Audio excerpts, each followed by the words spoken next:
Hey,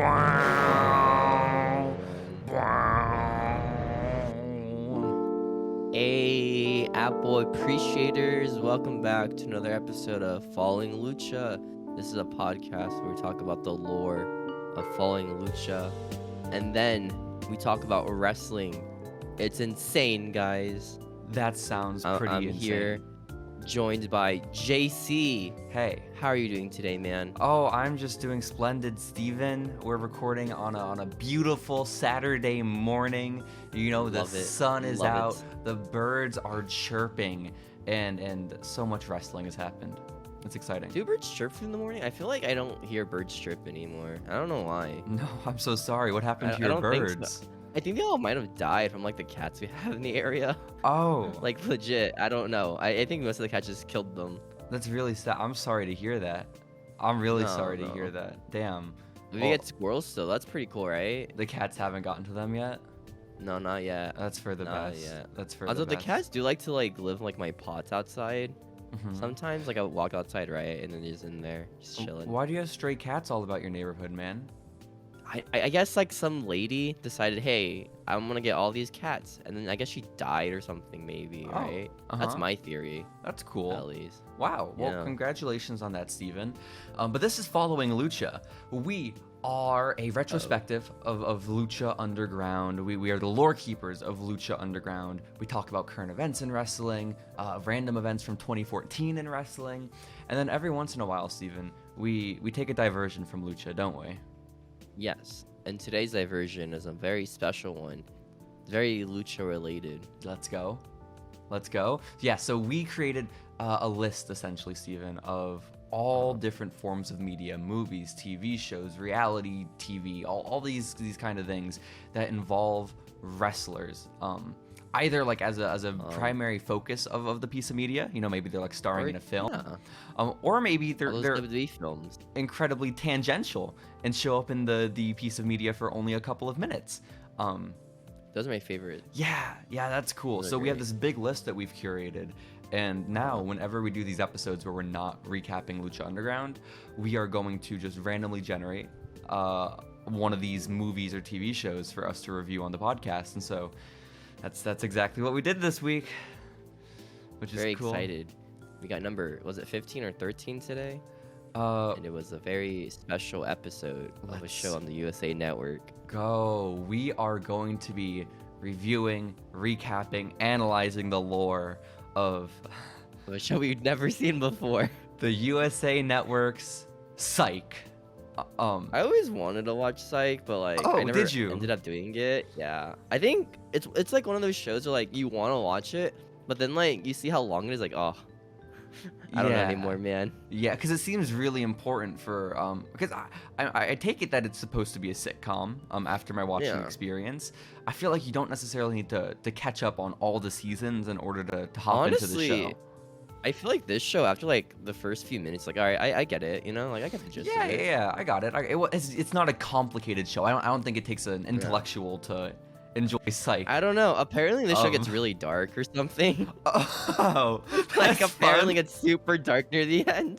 That's awesome. Oh my god. Which is great. Yeah, but I mean, I only just barely recognize the show because I used to watch Raw every week, right? Raw and SmackDown every week. And every Raw after the post like a trailer for the next episode of Psych. Exactly. And they'd run commercials throughout the episode, so I was aware in that capacity. And little like 10-year-old, 12-year-old me just thought like, oh, that's a cop show. Like that's too serious for me, and like I never really touched it because I was like, I don't care about that. That's like drama. There's cops in this show? No way, dude. Exactly. That's too mature for me, my brain, dude. It was too mature for me and my brain.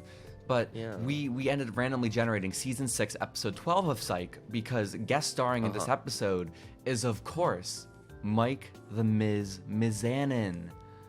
Dude, which I remember the ads for this were like cameoing WWE superstar The Miz. Yo, I think right. That's what they said, right? I mean, I also Wayne Brady too for some reason. I don't know who Wayne Brady is. No, you don't really have to know. Who is Wayne Brady? Wayne Brady is an American personality TV actor. That's it. He was in Whose Line Is It? You know that show, right? No, Whose Line? Whose Line Is It anyway? What? I don't think that's where the emphasis goes, but I think I know what you're talking about. But that's cool that he was part of it, Steven. That's cool that he was part of it. Yeah. But he's also in the Cuphead show. Wow. I added know. this episode of Psych to our list that we randomly generated from because, of course, The Miz is in it. And online, when I was looking for all these wrestling cameos and starring appearances, it said that Miz had a starring role in this episode. And I was like, oh my gosh, that's awesome. Let's go ahead and watch it. Psych has a lot of like W cameo. Yeah, maybe that'll be our gimmick for a while. We'll just watch all the wrestling Psych episodes, you know? All the wrestling Psych. Yeah. Don't even watch Psych itself. Mm-hmm. Just watch all the wrestling episodes. Oh yeah, absolutely. Yeah. I know But John Cena was in one, right? that's Charlotte, exciting. I think. That's a I big think get. Charlotte was on one. That's a really big get. There's no I don't way know. Probably like Psych was 2012 on. Charlotte. 2012 Charlotte wasn't the thing. 2012 Charlotte was like a girl Was watching that 2014 WrestleMania. maybe? She When was Charlotte a thing? she debuted in NXT in like probably 2015. She don't was on the think main so. roster 2016. Right? Charlotte. Let me see. Charlotte's Psych episode. Or maybe she was in NXT 2014, like with Neville, Dallas, all them. But she definitely wouldn't have been starring on a TV show until she was on the main Oh no, roster. she was in the Psych movie. When did the Psych movie- 2017. That makes a lot more sense. Okay. Yeah. Okay. Yeah. Well, So I'm pretty sure Psych ended by then. we'll have to watch the Psych movie at some point, Steven. This is a definite. Uh-huh. But we watched again season 6, episode 12 because of The Miz. And so The Miz. do you want to get into how the episode unfolds? Because I have a Yeah. plot So we start the rundown. episode off, right? Mhm. And there's like this reality dating show. It's like sick. I don't know what I'm watching. I didn't know it was the right show or not. Yeah, I thought like maybe I found the wrong feed because it opens with like it's a shot of a big fancy mansion and there's Yeah. text that appears that says Paths of Love. And then you see the Miz. I think one of the first frames, right? I mean, it It's starts The out with Miz. like the guy hosting the reality show. Yeah. And then it cuts Wayne to all Brady. the contestants. Is that him? Uh-huh. Okay, Yeah, okay. that's him. And there's Um, Wayne Brady, and there's the Miz there. He's like looking all smug and stuff. Yo. There's a guy who's shirtless. He's looking, yo, look at my abs, baby. And you see like this geek tall kid, and then you see a girl, Oh and my she's gosh. like, I want to give my heart to Todd. Well, yeah, But then it becomes very evident that the show is it's The Bachelorette, right? Like it's a yeah. Bachelorette parody. And also the These are fun. tagline for the show Paths of Love, Steven, is Uh-huh. the show where you get a second chance at a chance meeting. Which What's- you, How do you know? how many times it took me rewinding to figure out what he was saying? Like, because the host Did said they- it really quickly, Uh-huh. but like he trips over his words and they never, like, I guess, shot another take. And so I like, hope they did it on purpose. I think they did that on purpose. okay. There's a chance. I don't know. For comedies, I don't know, because like sometimes they'll have like a really bad take. Like, all right, But it we're wasn't gonna like, use this take, but it guys. wasn't like funny, like, oh, haha, he messed up. It was like, wait, what'd he say? Like you couldn't Incomprehensible. tell what he said. It wasn't like comedic, like, ha, he said the wrong thing. No, it was Aw. that he just combined 3 of those words on accident. Like it was confusing, Steven. Basically, in this show, you get it's like, hey, girl, I met at a coffee store. I love you. Yeah, like if there was a chance you may have come across this girl in your past or in her past, Uh-huh. you can be on this show. So like one of the contestants is a model that's on a billboard outside her work. One was in a class that she had in college. It's all these people that like they could have met, but who knows? Who knows? But then, she looks around. Todd? Well, yeah, because Where- she's giving out her where's hearts. Todd, guy? She's choosing which 5 guys are going to advance Uh-huh. to the final few episodes. And the main guy, well, I'm pretty sure was like, do reality TV shows have winners? Like, probably Yes. like confirmed already. Yeah. Oh, confirm. I mean, I don't know. Like at the beginning, like in dating shows, like, well, that guy, that's the guy right there, dude. That's Maybe. the I guy. don't know. You have production pets, like people that production Maybe. pick out as their favorites. But Right. So then, she looks around, right? There's no Todd in sight. no. Where's Todd? Where is And he? the producer and the director are like, what the heck? Where's our main guy? Where's our main guy? She's supposed to give him a heart right now. And but then it cuts away, and Todd is dead. No, he's not. What the fuck? Steven, you're not hosting this. What He's the fuck? missing, Todd dude. is not dead. She missing. freaks out. The director's worried because he's like, oh, I'm losing money by the second. Where the fuck is Todd? Get Todd in Yeah. here. I'm losing money. And then it cuts to a close up of the girl, the Bachelorette. Her name is Melinda, by Oh. the way. And Melinda is all scared, and she's like, I hope Todd's okay. Nah. No. There's no way, dude. There's no way. No, because then they cut to some old man in a police station, and he's reading off like these papers, and he's saying that Todd has flipped his car into a ditch, and now he's in a coma. Which is tough. Coma. Oh no. Poor Todd. It's so sad. It's so sad. But the policeman says it wasn't a crime. Like there was no foul play. It was an unfortunate accident. You know. Could have been avoidable, you know, if you just didn't do that. Yeah, simply don't crash next time, you know? Don't end up in a coma. Todd. Idiot. But then I see Steven. The camera cuts away from the old man, and I see the two men. I see the two men I recognize from all the commercials of my childhood. It's Sean. And Gus. Is his name Gus or is it Burton? It's Gus. Why do they Burton's keep calling his him last name, Burton? Sure. Like his last name, I think. No, I think it's the Right? other. I think it's It's gonna be- Burton Gus something. Gussman. Burton Gussman? Let's see. No, it's Gus. I'm looking it up right now. No It's literally way. Gus. No, what's the character's That's full Gus. name? What's the character's full legal name? need Let's see. this. Let's go on the Psych wiki. Please Also, fun do. fact about Sean's actor: he's from San Antonio, Texas. Oh shoot! Does he still live here? Yeah. I hope so. Probably not. Damn it. His name is Burton Guster. So I was right. Burton Guster. Yeah. So his People call name's him Burton. Gus. I'm calling him Burton. Okay. Okay. How Burton is sounds it? like a cool name. We watch all these things. We watch all the non-Lucha Underground shows, and we don't understand. We don't have the same understanding of what their names are. You know, like we just don't know. we walk away I completely think it's different. because like a lot of TV shows, they'll call someone like two different names sometimes. But the Dolph Ziggler Really movie, annoying. he legitimately had two different legal names. Like That Dolph Ziggler movie was so stupid. yeah, a little bit.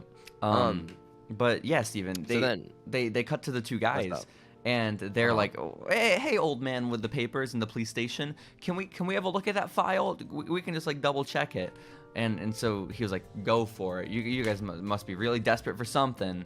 And because I guess they're investigators, these two guys, right? Like that's the whole premise of the show. I thought they were investigators. cops, so I was really confused. Yeah, I was a little bit at first as well.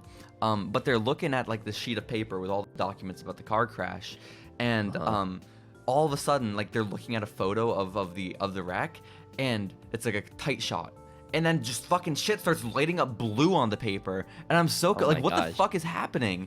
And then one of the characters, the Sean guy, right? yeah, the white guy in the duo of the investigators, he's like, oh my god, The that main guy. that's salad dressing, and which I guess No, is, and Burton's like, no, dude, that's motor oil. that's brake fluid, of course. Oh, brake fluid. Yeah. Sorry, But same thing. Basically, my understanding of what happened here is that the actual paper did not itself light up blue, but Sean is a psychic. He's a psychic, and I The guess show's called Psych. evidence just reveals itself to him. So he was able.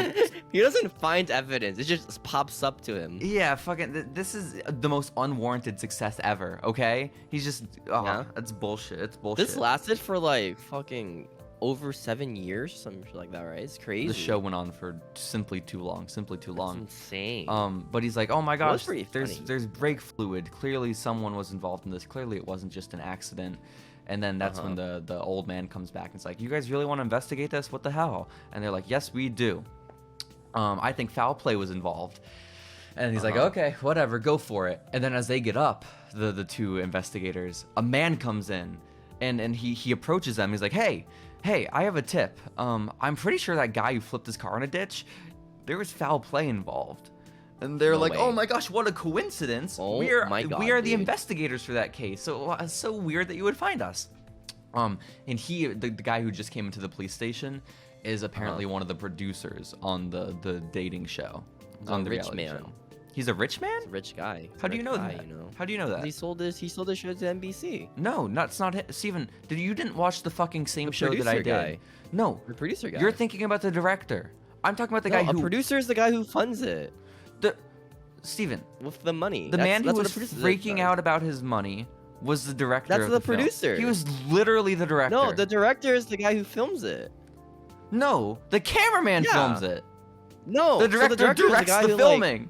No, yeah, so the producer's the guy with the money, and that's the guy with the money who He sells was it. the director and pilot. producer then. It was his money, and also he was the one directing all the shots. Nah, dude. Who was You're the going director then? crazy, dude. Who was the director? the- Was the other guy? It's the guy who's like the show's ideas. Jesus Christ. This is going No, to be that's- really confusing because we're not going to be referring to the same roles. Well, I don't know their names, you know? I don't call them by either. their names. I had director and producer. That's Jesus Let's just Christ. do guy 1, guy 2 now. We'll do good good guy. Good guy on movie set. So good Good guy, movie guy, bad movie guy. good movie guy is there and he's like, "Hey guys, I think there was Uh-huh. foul play involved." And they were like, "Oh shoot, why do you say that?" And he's like, I don't know. Let's be on the down low about it. Can you meet me at the set of the reality show to talk about it?" Huh? Meet me on the set of the television show where Yeah. possibly someone got attempted to be murdered at. Yeah, that's where you should meet me. And so they're like, "Oh yeah, sure, we'll go there." And so they pull up to the mansion where the reality show is being filmed, and the Sean guy is like, because this is when I start realizing, oh, this show is a comedy. He starts being like, "Oh, I got a bunch of reality TV shows I want to pitch to this guy. I got a bunch of good ideas," and he starts listing them all, and the list includes really funny titles for shows like "So You Think You Can Dance." It's good. It's good. And then also "Don't Touch That, It's Infected," which is pretty cool. good. Yeah, Pretty great comedy. Yeah, this is when we enter into the show, or I guess we enter into the mansion rather, and the investigators come face to face with this Bachelorette ripoff, and basically they are, I don't really know what's happening because. I guess the good guy movie guy takes them into a back room where like all the cameras are, and he pulls up video of the guy who fell into the ditch. It's like a confessional that the guy did where he's like, like before the accident, he's like, "I think people are after really me." scared. He is very scared. He's like, "I think people are after me." Guys, someone might be coming after me. I don't. I'm really scared right now. I don't. And the guy's like, I've seen a bunch of guys acting. This isn't acting, guys. This guy's legit. Really scared. Exactly. And then he starts listing all the other things that have happened to this poor dude. Like, I guess a light fell on him when he was in a hot tub. And he was leaning on a railing one time, and it fell out of like the place, and he almost like fell off a cliff or something like that. Almost died. And then the psychic and the investigators, they're like, "I don't think you need an investigator. I think you need a contractor." And then they have a good laugh about the man's coma, which is cool. It's cool to laugh about people almost dying. I think so. And then the guy started listing out show ideas. Yeah, he started listing off show ideas. Well, before that, actually, the good guy movie man is like, "Okay, now that you've seen the video of the confessional and you've heard all this stuff, you're a psychic. You know what's happening here, right?" Which it's like, okay, yeah, the case is solved. He knows. He's psychic. Yeah, no, you're right, dude. He can see it already in his head. Honestly. But if he is a psychic, vision. why wouldn't he know? Like, literally, why can't he just figure it out right then and there? Yeah, just brain it. Yeah, just simply. Just use your brain. Like Professor X, you go like vroom with your brain, and you just have it in your head, like of the case. We got to get into Sean's. And then the opening starts. No. Hold on. You're missing a very important line. I am. Because he's pitching all these reality TV show ideas that he has, the very funny ones. And then he pitches one idea about how an unsuspecting person answers the door to their home to find that there's a bear, a large, living, breathing animal, a bear, at the door waiting for him, which is, again, great concept for a TV show. It's a good concept. But the good guy movie man says, "No, that's already been done. It was done by like a Japanese film studio a while ago, and it didn't work. It was too much of a liability." Japanese, man. And then Sean, the protagonist of this TV show, exclaims, "Man, the Japanese ruin everything." Which, okay. I hate the Japanese. This show, by the way, this episode is from, when was it exactly? 2012, right? Yeah, March of 2012. So I take that for what you will, I guess. Well, what happened in 2012 in Japan? I don't know, man. I was fucking 11 when this came out. Was it there was no oil spill yet, right? That's a while back. Maybe. I don't know. The nuclear reaction? Maybe. You know? I don't know. Remember that from Japan? No. Where it exploded. In 2011? Yeah. That's what okay. happened. I mean, that's cool, man. That's cool. So basically they decide like, okay, yeah, we're on board. We think some shady shit happened here, so we want to investigate. But the good guy movie man is like, I really want you guys to investigate too, and this was my idea, but there's no way the bad guy movie man is gonna let you. The bad guy movie man, of course, being the one funding the TV show, right? And so he's like, I think the two of you are gonna have to go undercover. And so the bright idea he has, Steven, is for the two of them to become contestants on the show. Midway through filming, like it feels like the series is about halfway over, but they're gonna introduce 2 new contestants. Is it? Because like I feel like they just started, right? Well, I don't know. No, she already eliminated half the cast. Oh. Yeah, that's what happened in the opening sequence. Like there were like 11 guys standing there, that's fun. and she only chose 5 of them to move on. Yeah. That's a good show. Yeah, I think so. And then it cuts to the intro, and God, it wasn't good. It just the song sucked. It didn't fit the vibe of the show at all. You know. Maybe it's like from like the first season of 2006, and that's like, all right, this is gonna be our song forever now, guys. I hope. Yep. I hope when it gets really dark in the later seasons, they keep the theme song. So it's like Sean's like dying on the ground, like just terminal cancer. It's so sad. That's awesome. Yeah, I think so. But we come back from the intro, and there's Melinda, the Bachelorette, and she's introduced to the 2 guys. She says, "Oh, here, the new twist of the season, Burton and Sean." And good twist. Basically, Sean is pretending to be a doctor, and Burton is pretending to be a pharmaceutical sales rep. And she sees the 2 of them. They come out from behind the curtain, and she's like, "Oh my gosh!" And then the host man is like dudes. Yeah, the host man is like, "So who do you want to choose? Who do you want to give your heart to?" And she gets close to the host and she whispers to him, "Can I still pick Todd?" Bro, where's my Todd, dude? Exactly. Bruh. Exactly. This man is in a coma, and basically the host reminds her too, like, "You know Todd's in a coma, right?" And she says, "Yeah, I know." And that's when the director, the bad movie man's like, cut. This is why he's the director, by the way. He's the one yelling, cut. Why are you shit talking on the TV show, guys? Stop doing that. Yeah, stop shit talking, guys. It, dude. But apparently, this is when we learned Todd was the lead bachelor. He was the guy who was obviously gonna win, the one that's in a coma now. And so the good guy movie man apparently went behind the bad guy movie man's back to get Burton and Sean onto the show. Okay. Right. Which is so ridiculous. Yeah, he's gone rogue. But the bad guy movie man's freaking out because like we're losing money. I already sold the show to NBC. We need to make sure this thing goes well. What the hell, guys? Yeah, come on, man. He's already made his bank, dude, on this show. He really has. And it's at this point, Steven, a car pulls up outside the mansion, and Sean sees this from out the window, and he runs outside to meet the car because apparently he recognizes it, and no way, there's a lady and a man in it. Oh my gosh! And the lady recognizes Sean. And oh my gosh. and Sean is like, "Why are you here?" And she's like, "Why are you here? Why are you wearing a tie and a suit?" And then he responds, again, this is really funny, so let me try to capture the comedy.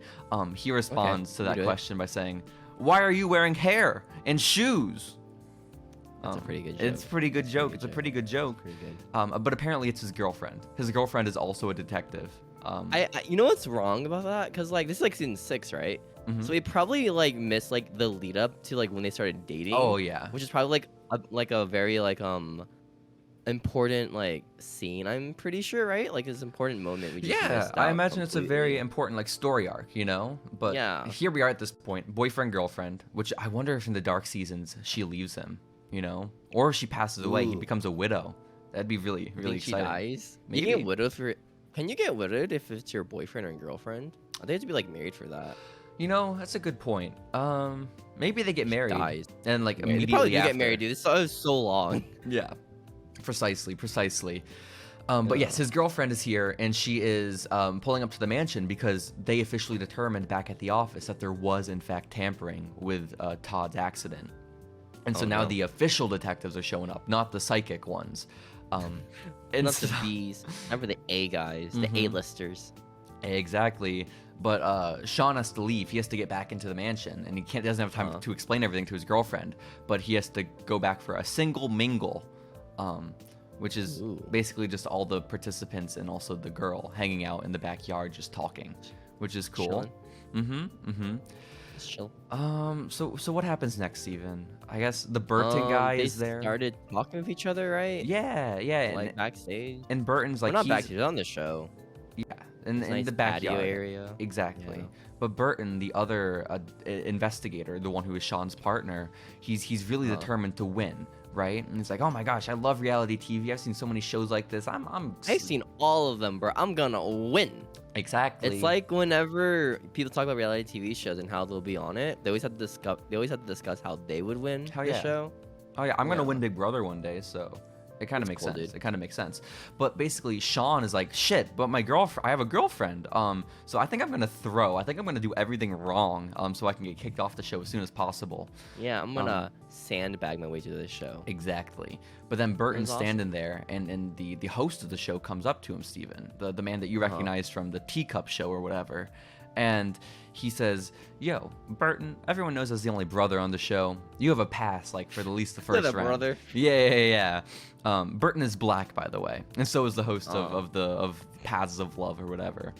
And but he's like, but you can't just like sort of get by on that, okay? You gotta be more exciting. You can't just be a pharmaceutical sales rep. You gotta add some excitement to who you are. And the idea he gives him is to lie to gain sympathy. And say like that his wife died in a parachuting accident. And Burton's like, no, I'm an interesting guy. I'm gonna just do this on my own. I got this, man. I got this. And so that's where we're left, you know. But clearly there's rigging going on, seeing as the dude is trying to help out Burton. To get his guy to win, his boy? To get his boy to win. Exactly, his brother. You're so right, Steven. That's what he said. Meanwhile, Sean is just saying the worst, most horrible shit to Melinda. That was like, great. It was. Melinda's like, yeah, I like your hair, dude. And Sean's like, yeah, thanks. It's implanted from my thigh. It's implanted from my thigh and ass. The hair plugs on my head. The girl's like, yeah, that's kind of hot, dude. Kind of sexy. Oh my god. But basically, it feels real. Yeah, she gets very turned on by the fact that he's like, essentially negging, I guess. Like he's doing all the wrong stuff, saying like horrible things, and she likes this. She thinks it's funny. She thinks it's mysterious. I'm like, oh, this guy is joking. Exactly. It's kind of mysterious to me, man. Like, so I like the chase of a guy. Oh my god, I do too. On a dating show. I like the chase of a dating show, man. Exactly.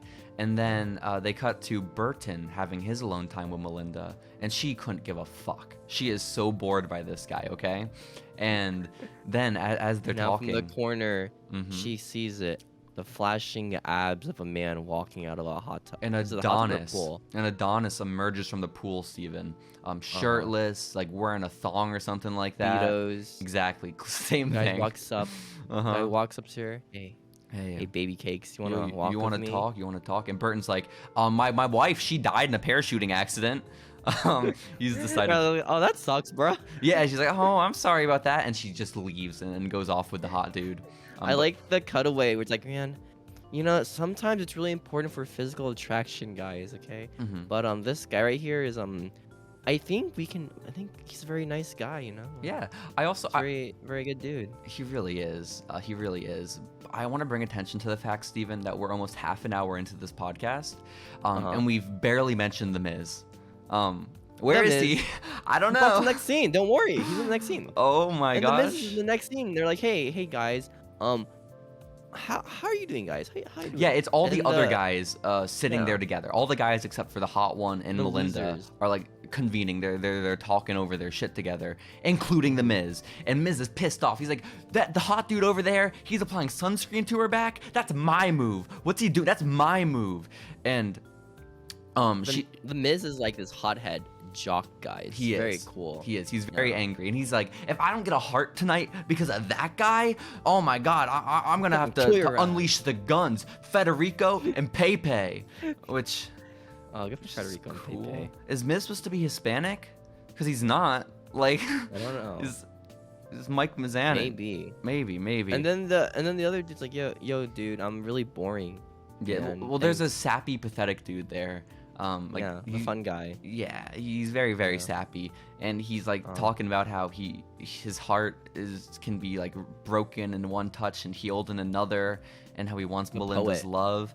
He is a poet, Steven. Yeah. He's a real poet. Poetry, man. And then the Miz couldn't give a shit. He's like, I think I'm in love with Melinda, which is cool. I'm in love with Melinda, guys. And then he says, my favorite line in maybe Miz's entire career, he says, if any of you puds aren't here for the right reason, you're dead meat. You're dead meat.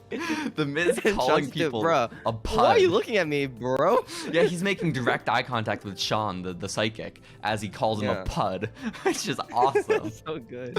Yo, why isn't the Miz on wrestling and in SmackDown or Raw call people puds? You know, that'd be You great. pud. Yeah, I think that'd be awesome. I want it to be like current Miz too. He's like all serious stuff. You pud. Yeah, Cody accused the Miz of not having any character development for like the last 8 years. You know, That's a bad take from Cody. it's horrible take from Cody. Oh my god. But Miz can last year do this to develop his character. He can start calling everyone puds. Well, this was like champion Miz, right? No, Like this WWE was champion. post-champion. This was him after he was champion and doing nothing. Oh, You know, doing and like absolutely before nothing. Austin Crew. Yeah, he was just kind of just there at this point. Okay. But so he's doing stuff like Psych, which is very good, great career opportunity for him. But basically, the direct eye contact he makes with Sean as he calls him a pud makes him the first suspect on their list, which is so sad.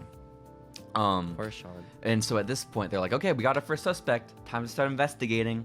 And Yo, guys, let's go into the crib. let's go into the crib. They go into the bedroom when no one else is there, and they start just going through everyone's belongings.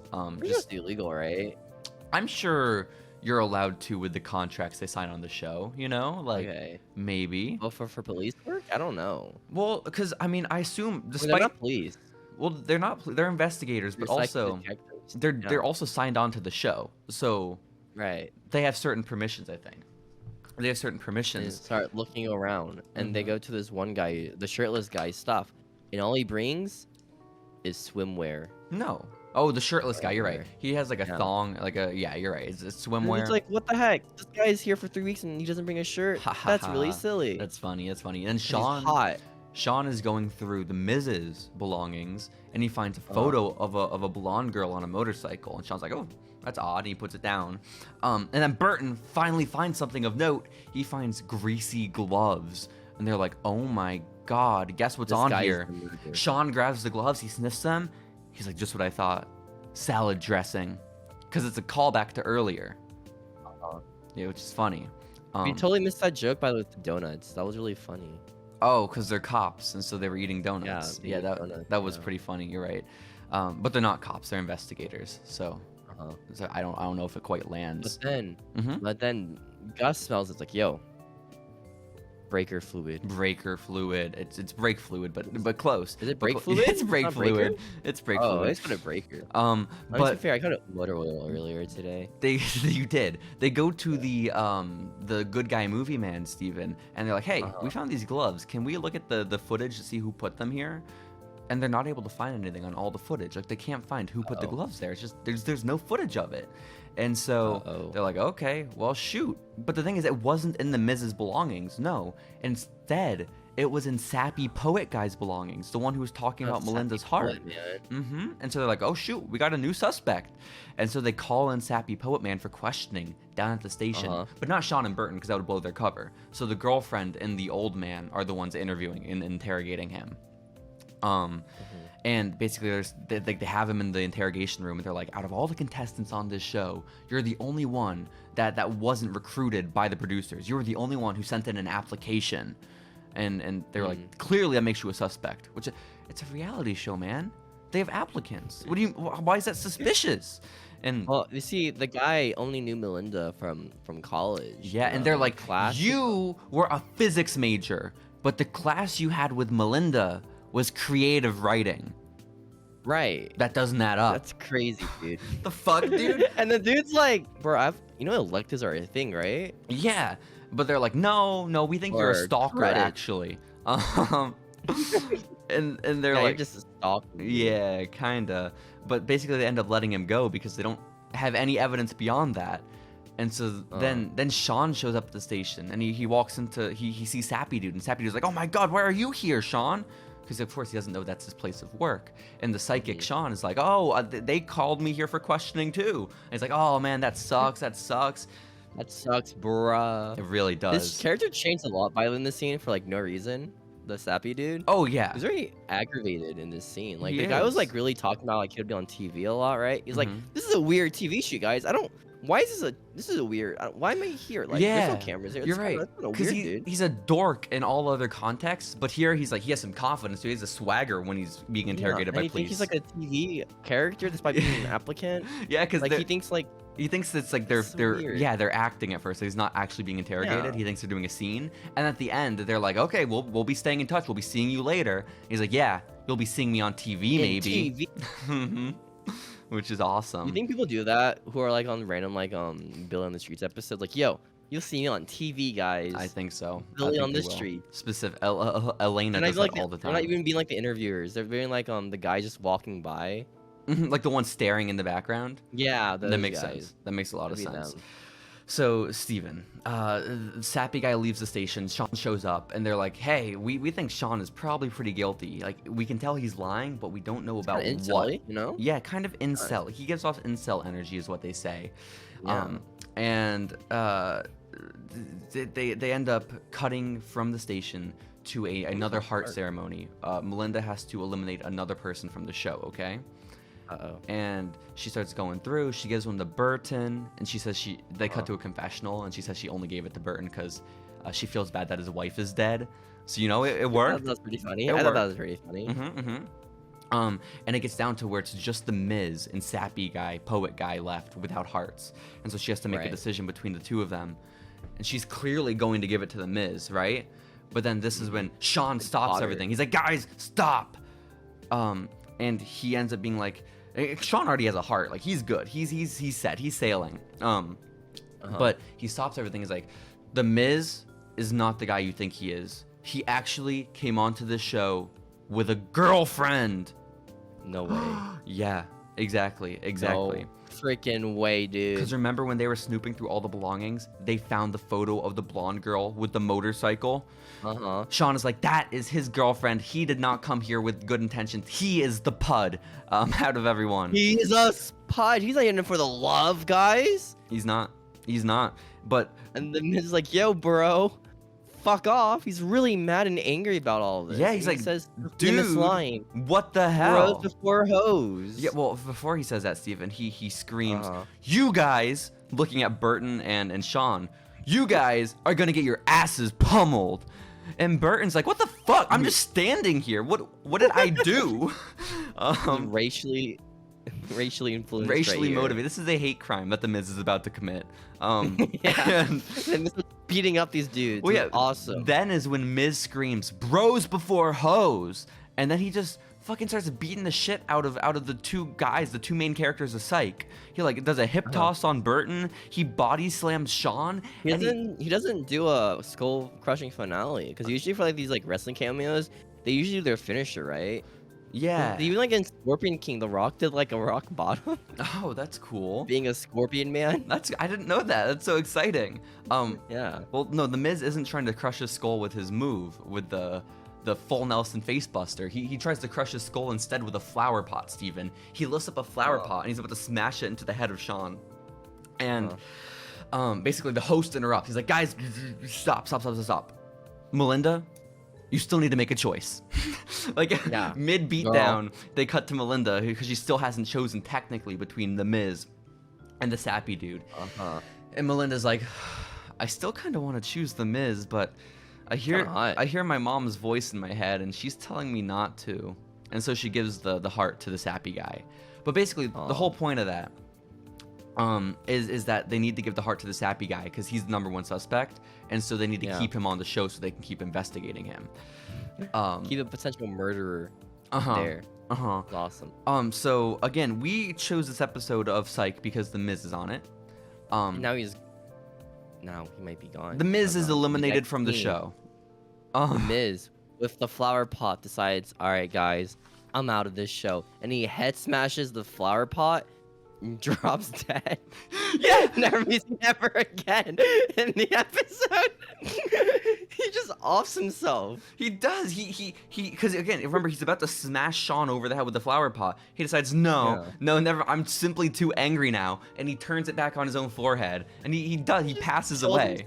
Dude. And so the Miz is knocked out. It's a sad sight. And the guy's like, yo, this is great TV, guys. I'm so excited. This show was Exactly. shit before. Now it's gonna be good. It's finally kicked into full gear. But the next scene, Steven, we're continuing on with the dating show, and Sappy Poet Guy, who just had his life saved on this dating program. He's grilling. He's a grill master. He's grilling himself a meal. And the plan, Sean and Burton are discussing, okay, he's grilling right now. We got to get him to confess, though. Today, we got to get him to confess to something. And so Sean runs off to mid-conversation, though, with Burton while they're discussing their plan for the day, because he sees his psychic ability starts going crazy, and he sees like this blue light flash over by the grill where Sappy Guy's working. Before that, he sees in the corner of his psychic abilities. Why is she kissing the... No, you're wrong. No, that hasn't happened yet. That happened before. No, it hasn't. Steven, I have my notes. Literally, it hasn't happened yet. What, dude? I'll get to it, man. I got my notes. Fine. It hasn't happened. Then his psychic abilities pop up, right? And he sees like this leak, I think. Yeah, something is going wrong with the grill. Like he basically sees that the grill's about to explode, and so he cuts Burton off. He runs away to go save Sappy Dude, and he fucking shoulder tackles it, like grabs him, dodges like out of the way of the grill, and the grill lights up in flames. But honestly, the Sappy Guy would have been fine. Like the explosion wasn't that big. Hair burned, probably. Yeah, like maybe his eyebrow singed, but he would have been fine. But Sean tackles him to the ground. His nose is busted open. The poor poet guy saved his life, honestly. And then this is really funny, Steven, okay? Because his nose is bleeding, right? And so Sean is a bit worried. He's like, oh my gosh, I busted open his nose. And he says, is there a doctor here? He needs help. He needs help. And then one of the production staff is like, aren't you a doctor? And he's like, oh. Maybe. Not a real. Like a different doctor, you know? Yeah. I do feet work. I specifically focus on the feet. You're so right. And then this, Steven, is when Sean looks into the distance and no psychic abilities happen. He's simply looking, and he sees Melinda off with the bad movie man, and they're kissing. They are kissing in a dark hallway. Why are they doing it? I don't know. Why would they kiss? I do not know. Jealous? But basically, at this point, they're like, well, clearly Sappy Man isn't the suspect. He's not the one who's trying to murder, because he was just almost murdered, okay? So, like, he wouldn't try to murder himself. Why would he murder himself? Exactly. And they decide, no, instead, now the number one suspect is the bad movie man, because he has a vested interest in keeping other guys away from Melinda, because he's in love with her. But the cops show up. Motherfucker, awesome. If he has a vested interest in keeping Melinda away from other men, why put her on a dating show with 10 men vying for her love? It feels counterintuitive, you know? Right? No. Am I off there? Oh. Okay. Where you find that out. Okay. That's a different scene. Yeah. No, this is not a scene I'm referencing. I'm just in my head. What is the thinking there? Why would he choose? He fell in love with the chick, and obviously, fuck everyone else, dude. I love this girl. Everyone else could die. So they fell in love after the show already started, you think? Yeah. Okay. That's what I think. That makes more sense. I assume. That makes more sense. Why would she kiss him, man? You're right. But basically, around when this is all happening, the other detectives show up. The ones who are shoot detectives, not the psychic ones that are contestants. And they're like, hey guys, we have confirmation that there was foul play in the accident of Todd, I think was his name. Someone's trying to murder you guys. Someone is trying to murder, and it's not safe to be here. And then this is when the hunk, the really sexy man who got out of the pool, starts freaking out. He starts having a panic attack, like, holy shit, someone's trying to kill me. I don't want to die. I don't want to die, guys. And so and he just runs out. He packs all his shit and just leaves the show. All his shit, his one Speedo. Well, yeah. And then as he's leaving the show, Sean is like trying to confront him, like, dude, why are you leaving? Why are you leaving the show? And he's like, Melinda looks beautiful naked, but it's not worth dying for. And Sean's like, what the? When did you see her naked? And then the dude is booked it. He's gone. He's done. I thought that was funny. Has that ever happened in reality TV shows? Where like one of the cast members is like, yo, fuck this shit, and they just leave? Hell yeah, it's happened on TV. It's good drama. You're like, oh shit, they left. Oh yeah. Do they film that part? I mean, it depends on the show, man. I don't. What do you want me to say? There's no blanket statement. I hope they filmed that part where it says like, yo, she looks great. Yeah, guys. honestly, I hope so. Oh yeah. But the bad movie man is getting upset that the detectives are there, ruining their show, and he's like, "You are trespassing, and you have 5 seconds to get off my property before I fucking." I don't know what he was planning to do. They're fucking cops. Like, they probably have a warrant. But he's like, you guys better fucking leave. And then Sean tips them off as they're getting into their car. Like, hey, guys, we don't think it's the nerd anymore. We think it's the bad movie man who just kicked you off the property. Uh-oh. And, Steven, we cut to a brand new day in the world of Psych. One without The Miz, unfortunately. And, well, it's a big loss. They want to use, it's Burton and Sean, they're discussing, okay, what's our goal today? And they decide it's to talk to Melinda, the Bachelorette, about her fucking the bad movie man, about her relationship with the boss. And so Sean is having this fancy meal with Melinda, they're bonding, getting to know one another. But Sean, again, is just being an asshole. He's doing everything wrong.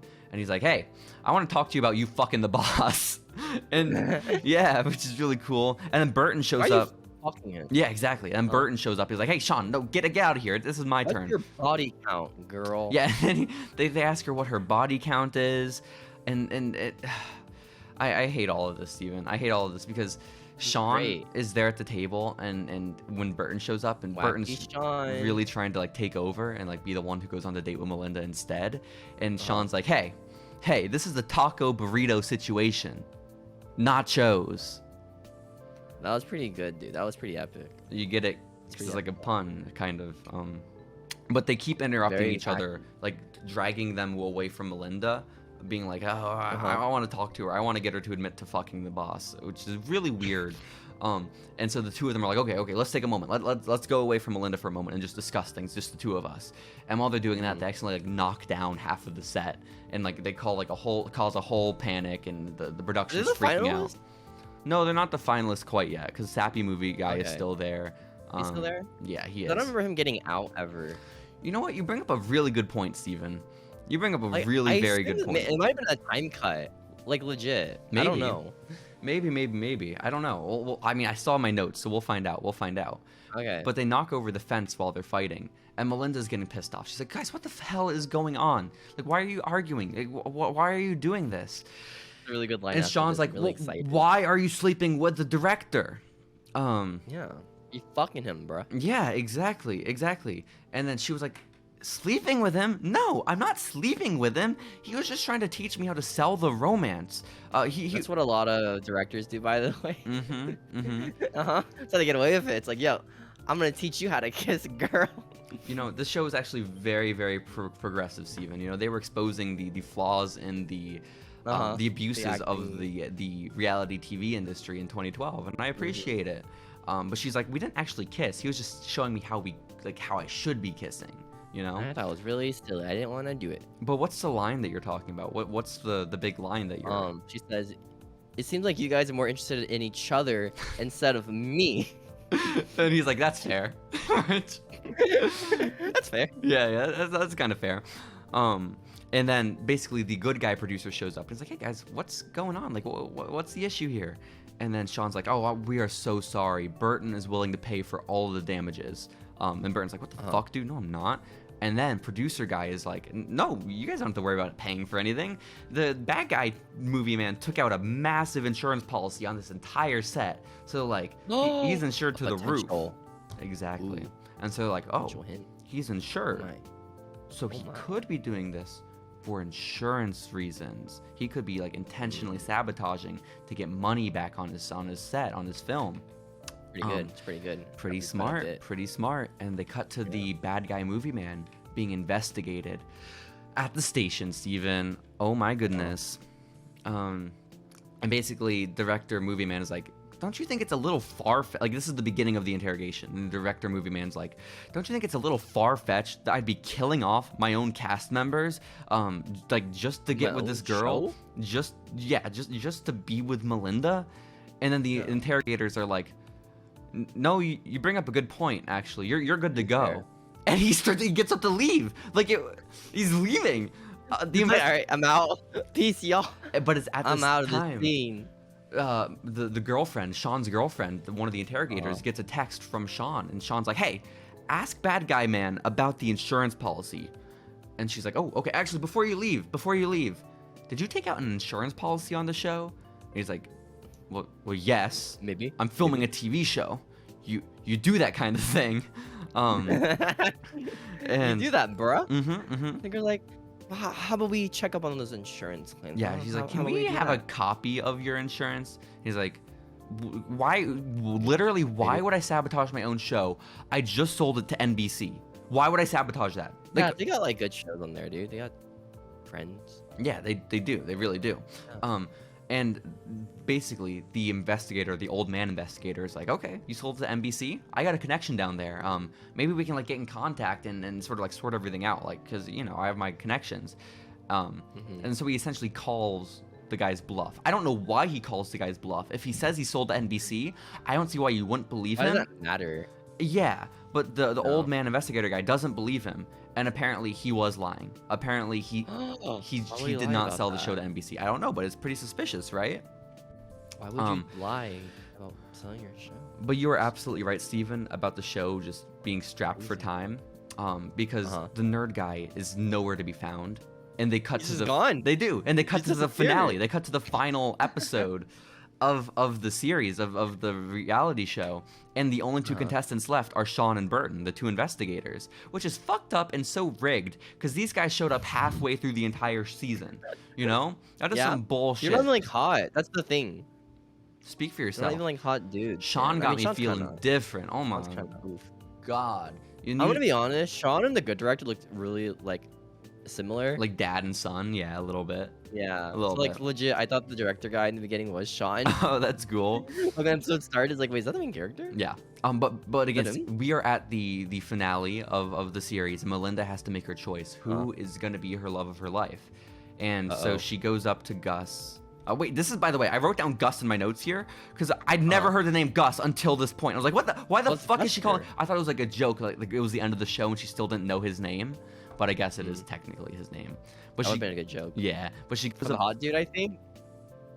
the hot dude. I just don't know his name. The guy. I guess so. Yeah. Would have been like, didn't have any names. Yeah, Bruno, I think, was his name. They didn't do that though. No. No. But Melinda goes up to Burton and she's like, I want to choose you, and like I guess I could see us together in the future, maybe. Just like, shit, dude. Think about my kid, man. Yeah. Well, she's like, I think your heart isn't actually with me. I think it's with your dead fiance. And then he's like, well, no. But who's gonna take care of like my 15 children at home? And then he starts listing off all their names, and she's like, oh, I didn't know you had so many kids. And as she's like saying that, she puts the heart around Sean's neck, which is pretty good. Great television. Yeah. And she's like, I'm gonna choose Sean. And so she does. She makes her decision, and Sean has won the show. Imagine the finalists being like this boring dude. Exactly. With like a dead wife. Dead ass wife. Damn. That sucks. It'd be pretty good though if 20 they exposed children. it on the show that he lied about the wife being dead, It'd be pretty good TV. They don't do that though, bro. And I'm so sad. They don't. But they cut to They could've played into it. a romantic moonlit dance between Sean and Melinda. The two finalists. It's her and her love. And they're dancing. It's so romantic. And Melinda's like, I'm so glad we have this time, just the two of us, Sean. He's like, actually, hold on. Hold that thought, because he gets a phone call. And he gets on the phone, and it's his real life girlfriend. And girlfriend is saying that, hey, we've just arrested the bad movie director, man, because he lied about the NBC deal. I don't know why that's grounds for arrest. Maybe because you're lying to investigators. Maybe you just want like the insurance claim, and that's what I don't know what NBC has to do with that. I think, was it just the insurance fraud? Is that legit it? It's not really insurance fraud though, because he's not the one. But it actually happened. Just because bad things happen because you have insurance doesn't mean it's your fault and it's No. fraud. So Just because insurance works doesn't mean it's fraud, Steven. I don't know why he got arrested then. Yeah, cool. I think it's probably because he lied. He was like, hey, my show sold to NBC. NBC? Maybe? I don't know. Is that illegal? I don't know. Lying to law enforcement is probably illegal, though, during the course of an investigation about a man who ended up in a coma. Oh. I'm glad this is a wrestling podcast, by the way. This is cool. And Anything so about the subject of law. yeah, and so she's like, okay, so the guy's arrested, so you can you don't have to be on the show anymore. Like you don't have to like do anything. Like you're set. You're good. You guys can fucking leave. Yeah.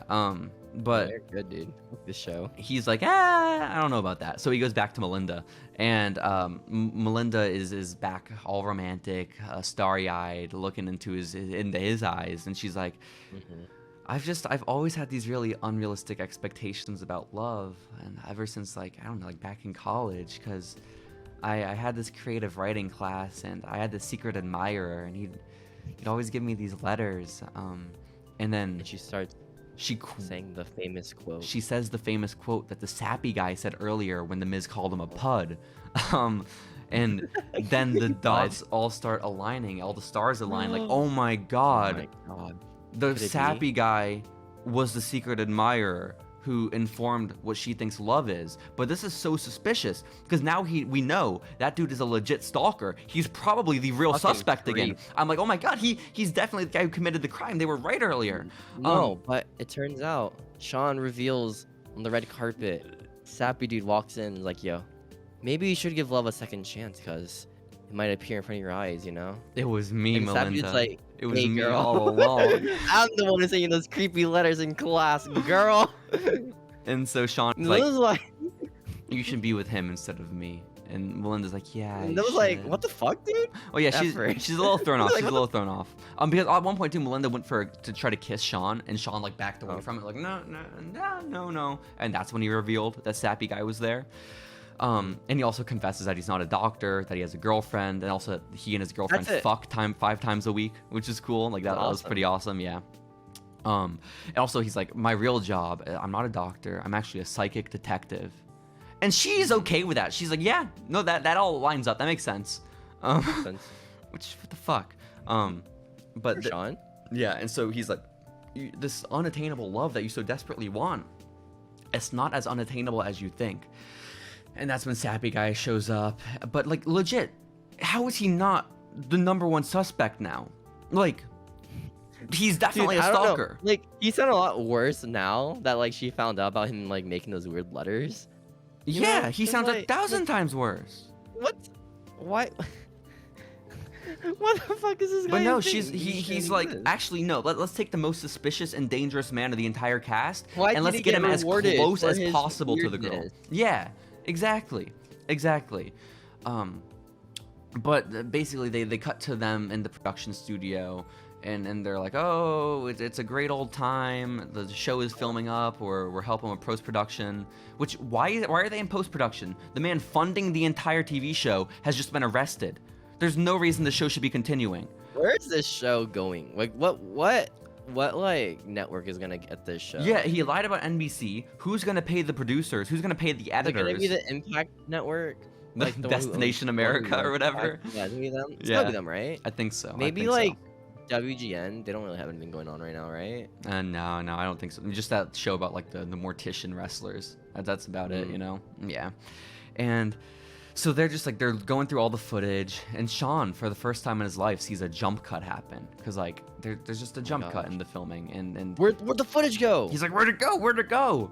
And the good guy heck? director's like, oh, let's just call it jump cut, man. And Sean's like, well, where the fuck did the footage go?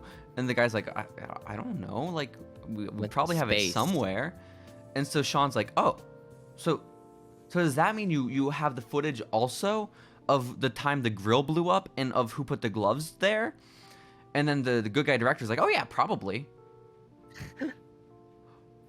What? They had the footage the entire time. Why didn't we check this like 2 weeks ago? Basically, they didn't realize that jump cuts were a thing. But okay. And It's really weird jump cut too because like they were kissing, right? Like no, they weren't. It was Melinda and like Sappy dude just like dancing, yeah, it was right? them just dancing, and there was a jump cut, They and cut to them still dancing. So like, what was the cut? I don't know. I don't think the writers of the show really understand what a jump cut is either. Like, it's because they're not generally jump cuts aren't intentional. I assume they would have cut the part where like he like had like evidence, right? Like showing up on screen, but it was just a dude and a girl dancing. I don't for know. his show. It was fucking. Like the final shot of the It show. made 0 sense, but basically they go back and they check the footage because now they discover, oh yeah, we actually saved all the footage. They finally check who blew up the grill crazy. and who did the glove, who put the glove in the sappy guy's clothing, and they realize, oh my god, who is that? None other than the cameraman. No fucking way. It's just a cameraman from the show. Like, he hasn't Cameraman. been. He appeared. He was in the first scene. Yeah, no, I remember He was in the first scene. the bad guy director man made him make a baked potato or something. I remember that. Yeah. That's it. But yeah, that's about it. So basically, this is just so fucking dumb. They realize, like, oh shit, it was the cameraman who did all this shit. Which, why are we thinking, oh, it has to be the cameraman? Why can't it be, oh, maybe the cameraman was ordered to do this by the bad guy director dude? You know, No, he did it. maybe the guy who's like, We have evidence. We have evidence of him doing it. Jesus Christ. And so they Jump they cut? call up the station. They're like, release bad guy from custody right now. It wasn't him. We know who it was. It was the cameraman. And they're like, oh my god, we got to put a stop to this. We got to go get him. Where's the cameraman right now? And the cameraman is actually filming the finale, like the very last scene of the entire Paths of Love TV show, because Melinda and Sappy Dude are going to go skydiving, are going to go parachuting to celebrate their love. And who is there filming them on the helicopter or on the airplane? Aside from the villainous bastard of a cameraman. And so they're like, oh, we have to go save them. We have to go get him before something bad happens. And so they all head to the airport, and they're chasing after the airplane as it's about to take off with the cameraman and the two lovebirds, Steven. And they're rushing after it. They're running after it. Sean and Burton are running toward the plane. They're like, fuck, why did we think we could outrun a plane? And then this is when the other detectives show up, but they're in a car, and they park their car directly in the line of the trajectory of the airplane. Like they're about to just simply get run over. But the pilot sees it and he stops. The plane stops before they take off, thank goodness. And then they get everyone off the plane, and they're like, hey, you cameraman, we know you're responsible. We know. And then basically Sean launches into the backstory. The explanation for because his psychic ability kicks in, of course. And he's like, we know you. You were the one who originally had the idea for this TV show, Paths of Love. We know it was your concept, and the bad guy producer man stole it from you, and then he sold it to NBC, and you got bitter and jealous, and you wanted to sabotage it at all costs, even if that meant killing all these people. It's just such a fucking huge leap to make, but I guess he's a psychic. Well, so. you see the dude, he had a show called Crash of the Ships, was it? I Crash of don't know. Something like that. Yeah. Yeah. And they looked into the parachuting bags, and it was underwear. It wasn't parachutes. They were going to die when they jumped out of the plane. The cameraman Whose underwear was it? had replaced their parachutes Sean with underwear. Sean is so confused about the underwear. Yeah. He does, yes, whose underwear is this? Whose underwear is this? And he says, Burton, is this yours? And Burton's like, no, that's not mine. And Sean's like, I'm pretty sure it's yours, Burton. And the two of them on the tarmac, as they've just captured this man who's attempting the murder, Sean starts chasing Burton around with a pair of underwear. And he's like, ha ha, take the underwear, take the underwear. Very bad scene. I didn't really care about it at all. Well, it was bad and not funny is the thing, Steven. Yeah. I'm pretty sure it existed just for like the trailer for this episode. I assume. Because I watched the trailer after this, and the scene was just in there. Just for, no reason. That's cool. That's fun. Did you watch the epilogue of the episode, Steven? I did. I like the epilogue the most.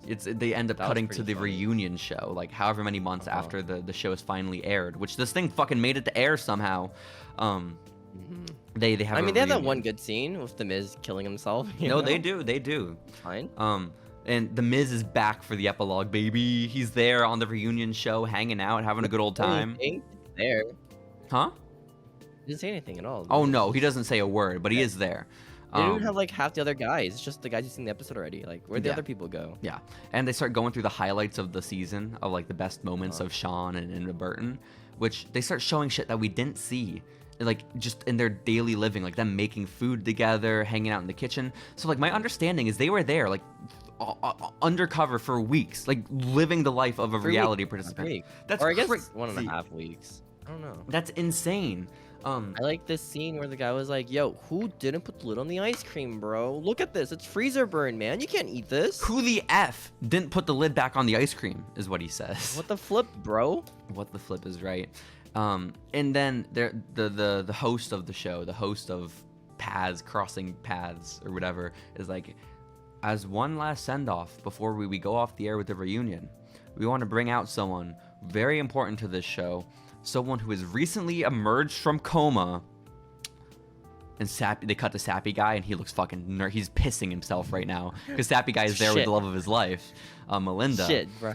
And they bring out Todd. He's recovered from his accident. He's recovered from his coma, and he fucking gets Melinda sopping. Steven, okay, she is coming herself as he comes out onto the stage. Which is and like they hug Melinda and Todd, and Sappy guy is there like getting in between them, separating them, which is really cool. And then the Sean's girlfriend is there watching from like the side stage, and Sean gives up his seat for Todd to sit down, and he goes and joins his girlfriend, and then Todd starts hitting on his girlfriend, and then that's when the show ends. The episode ends. Yeah, that's literally, it's the worst ending ever. I assume it's like from one of those what's it called, like, you know when the TV shows put the credits underneath like a scene. Oh, you think that was yeah, what maybe. But that's it. That's season 6 episode 12 of Psych.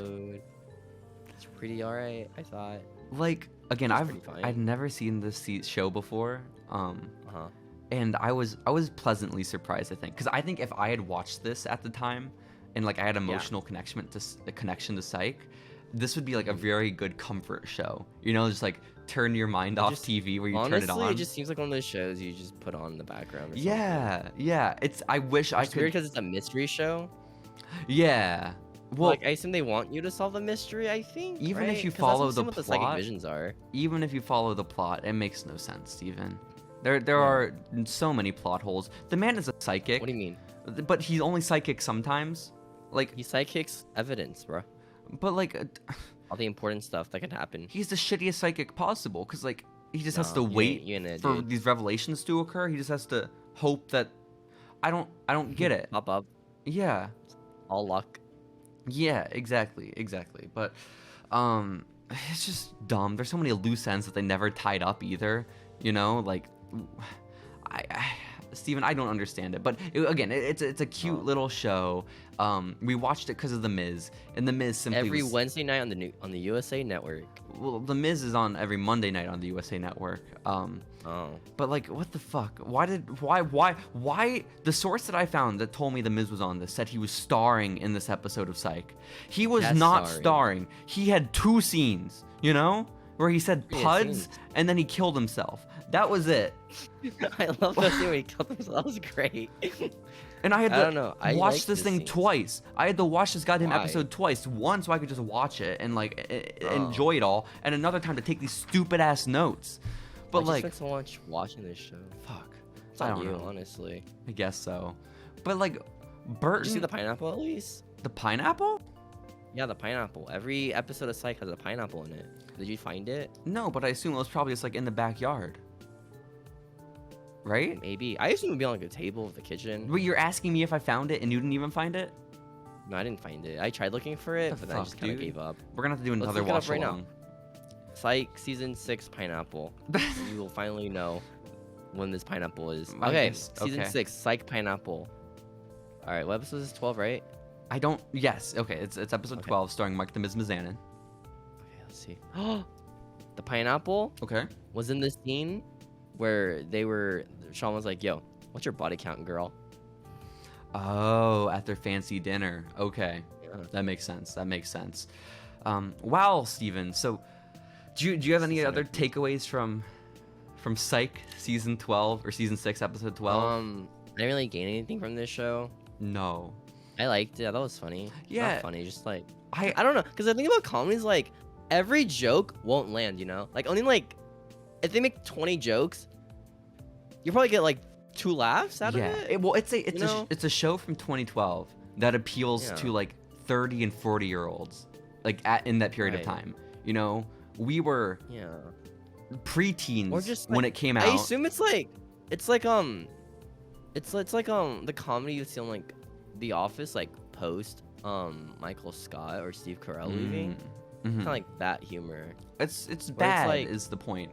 It's like safe humor, you know, not like weird humor. It's just like the Japanese are at it again. Safe humor. Safe humor, dude.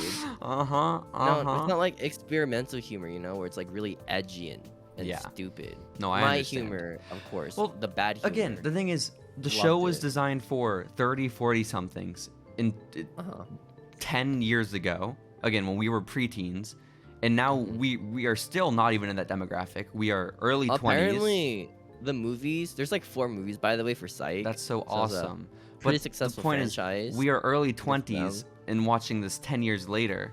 It's not for us, man. You know, maybe it's hilarious. I Maybe it liked was it. comic genius, but like Maybe I had to grow up and get a real job first to understand like Maybe. the appeal for this show. maybe. I mean, like, I am Maybe not so. opposed to watching more episodes of Psych. I would gladly pop on another episode of Psych. We gotta watch the episode of The Big Show, the episode of John Cena, and then we ended up with the movie. Let's Where we don't understand go with anything in the Charlotte. movie at all. Let's Because go. apparently the movie, it's like one of those movies where like, hey, avid fans of the show, we're coming back. This movie is just references to the show. Yo. And will we understand all these references? Probably not. Yo, are we gonna watch But- Entourage then too? The Entourage movie has Ooh. Ronda Rousey in it. So She's WB now, right? yeah, Essentially? she's WWE. Yeah. I Well, think so.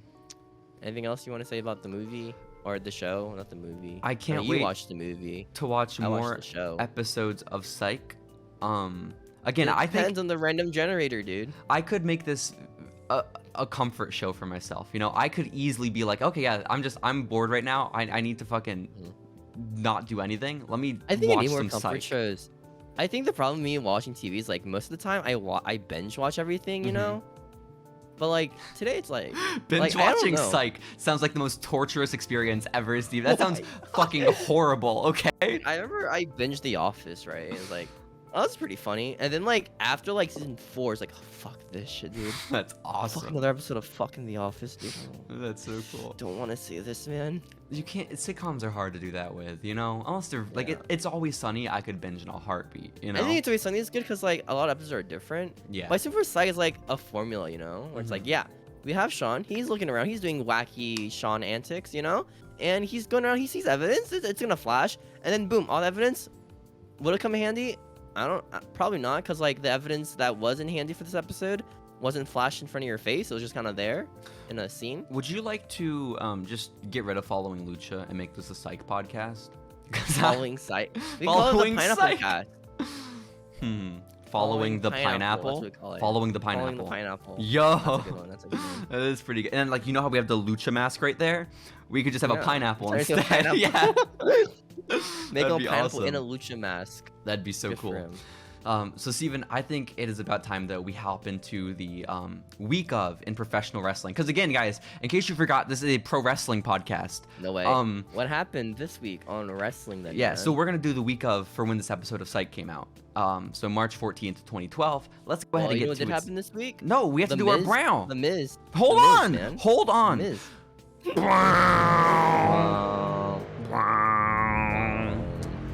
Okay, Steven, you're hosting this week. What are Hey, we guys. talking about?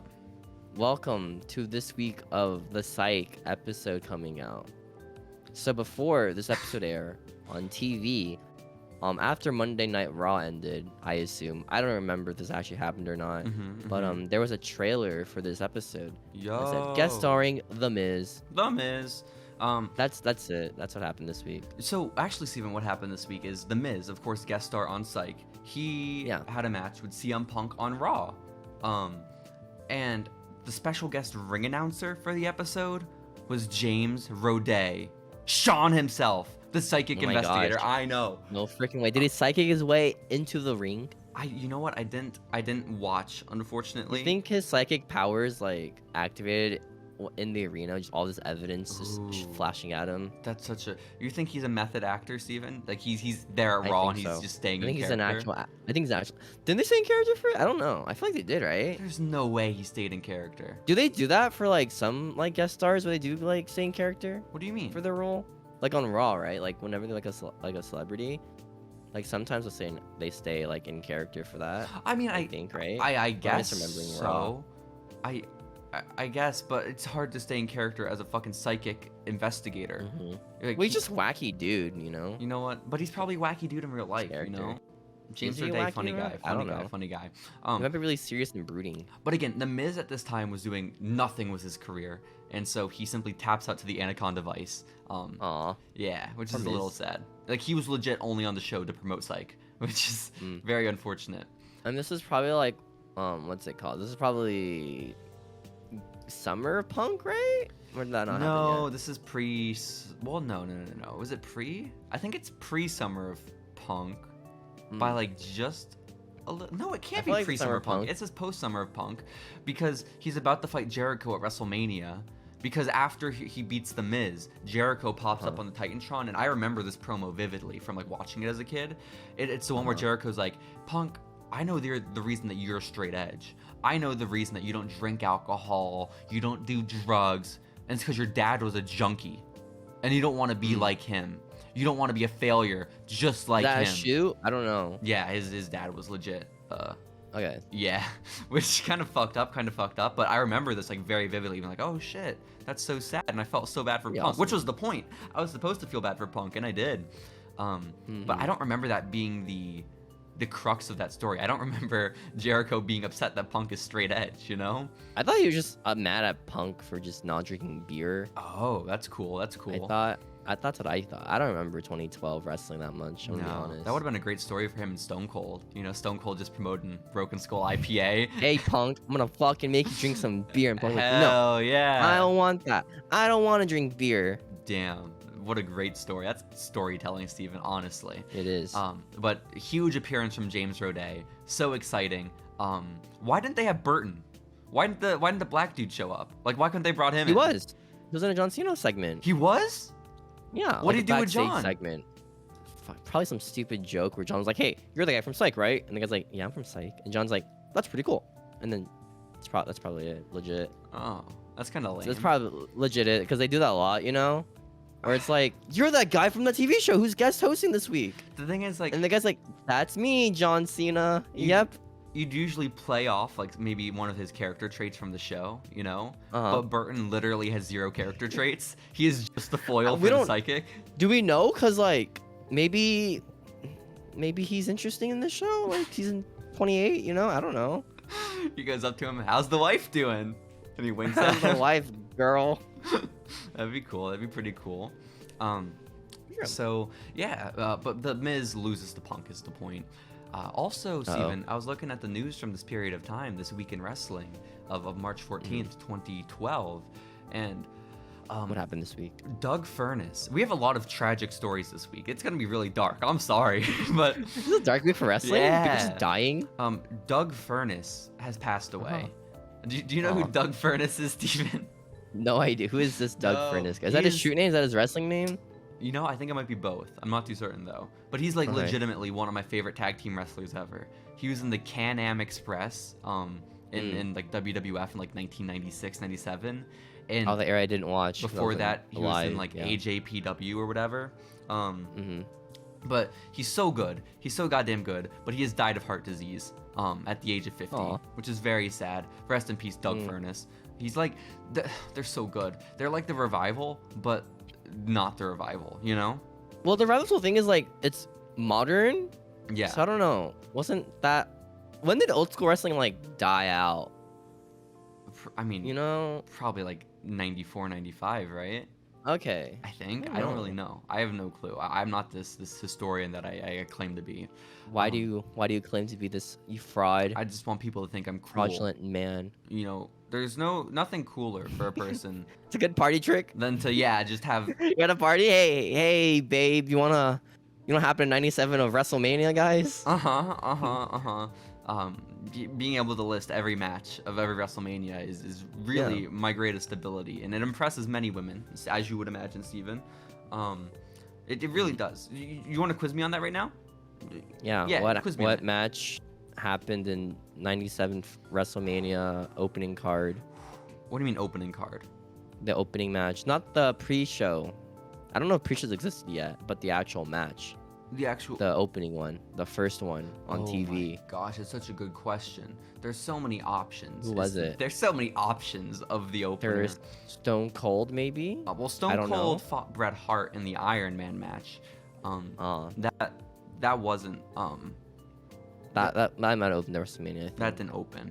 The Road Warriors fought like Goldust and someone maybe like Goldust and Triple H fought the Road Warriors, I Ooh. don't really, or maybe it was just Goldust versus Triple H. I think that might have been the opener. I think legit Goldust and Triple H, Hunter Hearst Helmsley, which was a boring match, as you could imagine. When was the Triple H match of Road War? With not Road, the Ultimate Warrior. Oh, that was probably like 94, 95. That match is sick. That's I watched it. answer He's for like, every oh my question. gosh. When did this happen? 94, 95. I watched that match, right, for the first time the other day. It's like, oh my god, this match is so funny. Let's go. It's like, just imagine watching wrestling at this time, right? Do people think wrestling's real still or no at this time? No. I don't Just think. imagine, like, I don't think people really ever thought wrestling was real once it got onto TV, like with WWF, Okay. because like, legit, like, I think Well, we all think people just thought children? wrestling was real because we were kids Uh-huh. and we thought wrestling was real. Like, in my mind, I'm like, of course I didn't people think thought wrestling was real. wrestling was real in like 2005, 2006, because I thought it was real in 2005, 2006. You know? I didn't. How? How? Because I was fucking 5 years old. You know, legit, I think the reason why is because when I found out wrestling is a thing, I think I looked it up on YouTube, and immediately after WWE, you get WWE fake. Oh, I mean, yeah, You know? I wasn't allowed on YouTube for a while after that point, and even still, Sucks, bro. I was that kid who was like, wrestling's not fake. You can't fake falling off a ladder. Sure, it might Yeah. be predetermined, but you can't fake the stuff that they're going. You gotta through. improv it, guys. Yeah, obviously. I think that's what my librarian said in middle school when people told her it was fake, because she would always like John Cena merch. Your for some librarian? reason. We went to the Yeah, same middle school. Our librarian. Not our the first one I Damn. had from the first one Okay. I went to. Yeah, she was like John Cena merch, right? Like a new color And- every week, like orange one week, the but- purple, the wow. green. Yeah. Did she have the it was really cancer one, impressive. the never give up one? Legit, I'm pretty sure she might have. I was Let's like, go.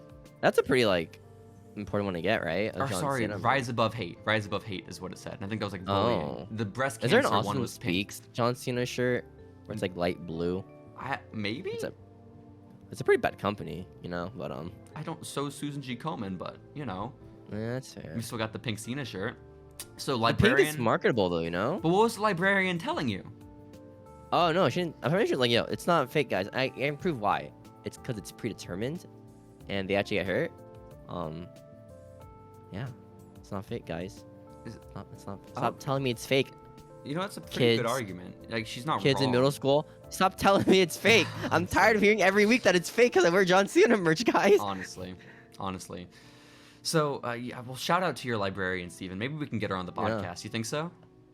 I That's don't know, so she's the sad. worst So she ever. was just bullied by all these middle schoolers being like, fuck John Cena, fuck you, it's fake. That's messed up. She's just a nice lady I like trying to John give you Cena. books. I mean, if it makes her feel better, this one girl in my English class of 6th grade in middle school was like, yo, Cody Rhodes is hot. So, she wasn't wrong, you know? Who? Was dashing Cody Rhodes at that What time. middle schooler was watching Cody Rhodes at the time? Aside from us. Apparently, there's one chick in my class. Was this at our middle school or still yours? No, it was my God middle school. Damn it. God Middle school was damn it. epic for all these epic wrestling moments, We need like to Cody get- Rhodes being hot. We need to get her also on the podcast to really Yes, take she her to brought- task with the tattoo. Legit, I think what might happen is like she watched wrestling once because her brother put it on. It's like, yo, that fucking Cody Rhodes guy is very handsome. And she's not wrong. Dashing Cody Rhodes was dashing, Steven, okay? Hmm I know that's I like a his controversial grooming take. tip videos. Those are pretty funny. Have you seen those? His what? You ever binge those like grooming tip videos he did? Why would I binge his grooming tip videos? Because they're only like 10 minutes. It's only like 10 minutes. Only 10 minutes each? Oh, cool, yeah. Yeah. Uh-huh. No, like, the whole thing together is for like 10 minutes. Oh, okay. Like all his segments. I like the one where it's like flossing, where like it told me it has to be at least an inch over your finger, I think. I don't know how big it's supposed to be. It's supposed to be some inch related thing. That's how I learned how to floss. Was from Cody Rhodes. What do you mean an inch? Thanks, Cody Rhodes. You need more I don't than know, an he inch told to me- floss, man. He told me you need a lot of inches to floss. Yeah, why do you need Cody to tell you that? Because I didn't floss. Because flossing is dumb. Why Do would you you floss? And then floss Cody's now? like, yo, yeah, I floss now. I floss for years now. But Cody is the one who told me how to floss. Oh my god. And now I floss because of Cody. Yo, that's so touching. You should really you So should thanks. write in your notes app something about that and post it on Twitter. Just like let him know the impact he had on you. That's so nice. I hope so, man. Cody, he's an innovator, man. He's teaching kids how to stay hygienic, you know? We need content for our Teaching kids Twitter, how to Steven. So if you could stop type that up, racism. we will post that on the Following Lucha account.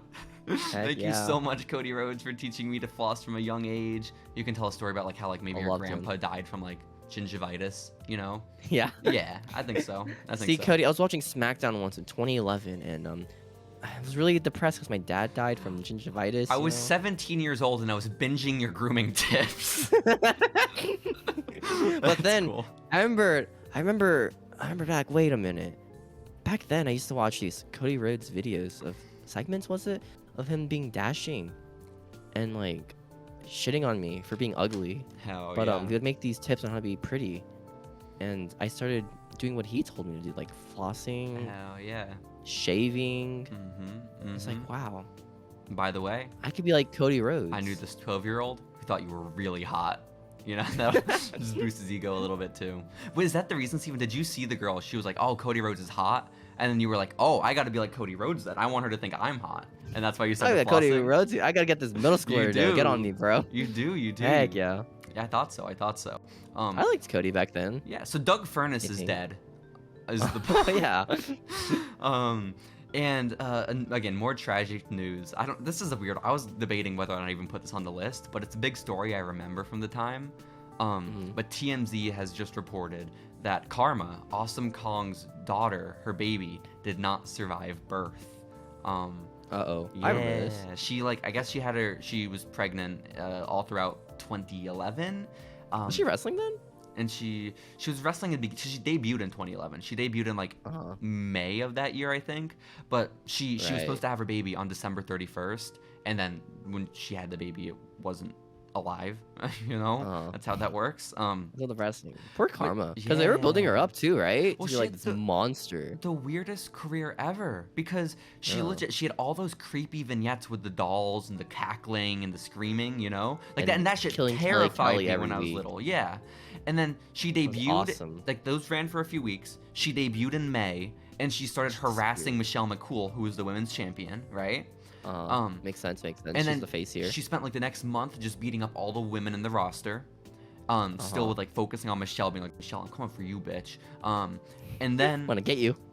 Like 3 weeks into it all, 3 weeks after her debut, and having all these vignettes for months beforehand, she beats up like a whole battle royal worth of divas, and then she just starts crying in the ring. She just breaks down crying, and we're like, what the fuck? And then she comes out on Raw the next week, and she's like, hey guys, so I'm pregnant, and I love like, again, this is completely out of character. She's shooting live on Raw, and she's like, hey guys, I love this industry. They give her TV time for this? What? But I'm having a baby, and I'm gonna take time off TV. In the crowd, or at least I remember myself at home being so confused, like, what the fuck? This is the lady that rips off the doll heads. What's she talking about? And this is Awesome Kong, my favorite wrestler of all time. Exactly. And then she went away to have her baby. And then she disappeared forever. She did. Well, yeah. And she comes back once for the Rumble in January, like almost a year later, and then she simply released in July. So like 2 months later. But she's an actor now. That's pretty cool, right? In 2022? No. When did Glow come out? Like 2014? No, not 2014. She was on It Glow. was like 2018, bro. What? Is it? Yeah. I don't remember when Glow came out. It was either like 2017, 2018. It was way later. I actually need to watch Glow more. I watched the first season and liked it a lot. I don't know why I stopped watching Glow. I watched think it never the first occurred season. to me. Yeah, I never had the motivation to watch past that. I remember I liked it. A-Rai was there. That was cool. A-Rai was so funny because like legit, the guy was like booked to be like a super hot indie guy. Yo. But it's fucking Alex O'Reilly. Yeah. And he has sex with like one of the characters too. Let's go. Let's say it to my face, Steven. We need to put some Glow episodes on the Google Doc that we have, you know? Yeah. Specifically the A-Rai episode. Which episode of Glow? The A-Rai one? Yeah, I think the episode where A-Rai fucked Glow. Yo. Does he fuck Allison Brie? No, he fucks the blonde chick. Damn it.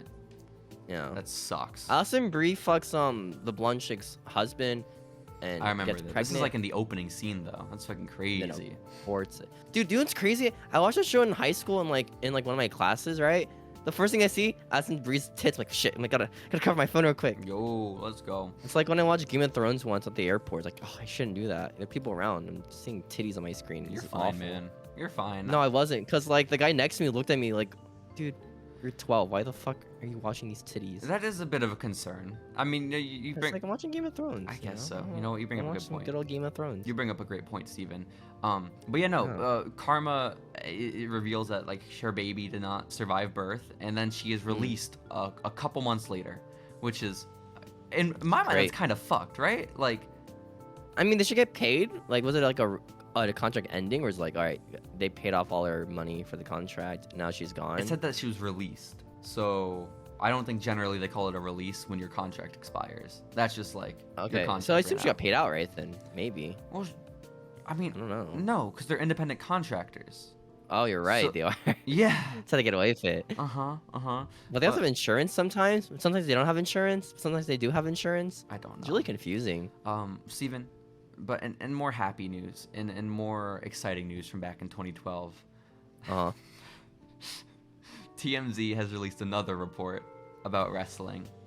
A lot of Team Z news. And that is that currently being shopped around to a couple of studios is Hulk Hogan sex tape.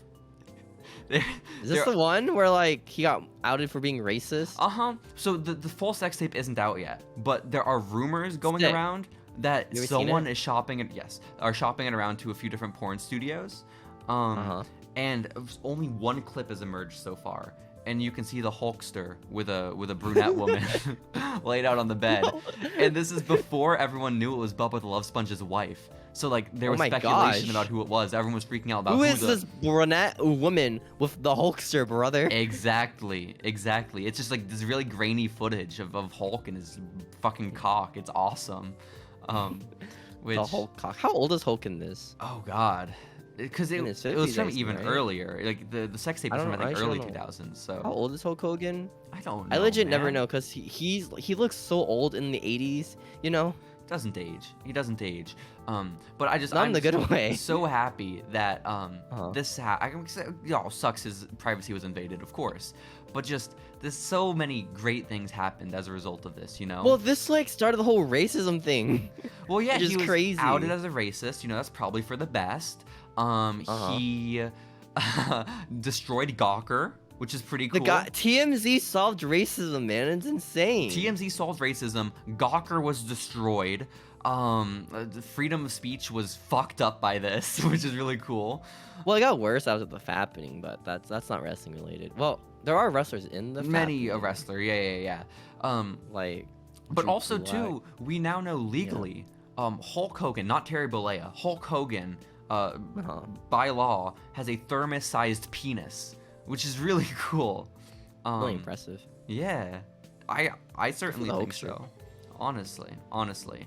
So, Steven, 2012 was a great time, is what I'm hearing. You know, like sure. This week specifically, man, it's so there's depressing. some tragedy. Sure, the Miz Hulk's lost career just on dying. Raw. The start of it. The Yeah. start of the downfall of the Hulk. No, so sad. Yeah, Hulk Hogan sex tape, guys. Seek that out, I Pretty guess. cool. I don't know. Have you ever seen it? I never seen it. I think I seen like ads for it on like. It's so porn hard to sites, find right? because he went so hard trying to get it wiped from the internet. Like it is so hard to find. Was After it black and white? Was it like security cam footage? Or was it like a handhold Hulk like, yo brother? no, it's like Ah. a camera like on the wall, like security footage. Because Hulkster didn't How'd know they he was get being that? filmed. Because Hulk Hogan, again, this is just my memory. I could be wrong about some of the details.